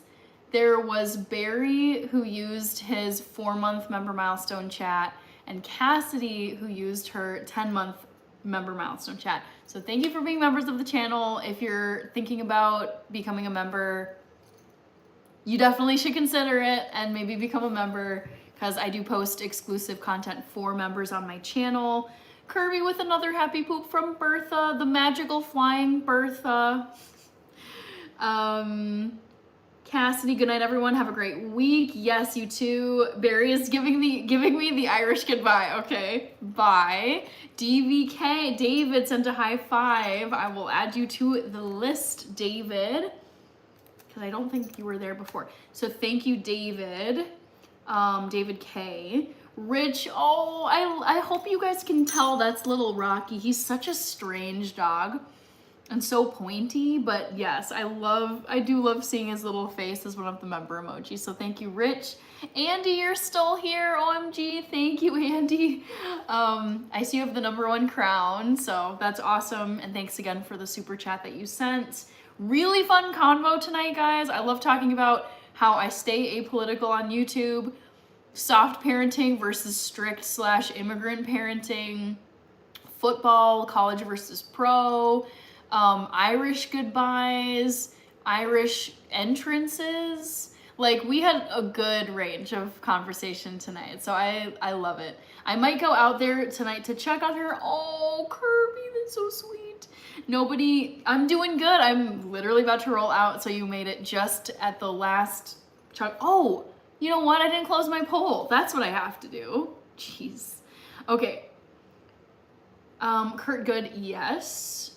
Rich says she might have left Kirby. All right, I can't believe I almost ended this live and didn't even close the poll question. Okay, so updating you guys on my push-up progress. Poll number 2, guess my current push-up record.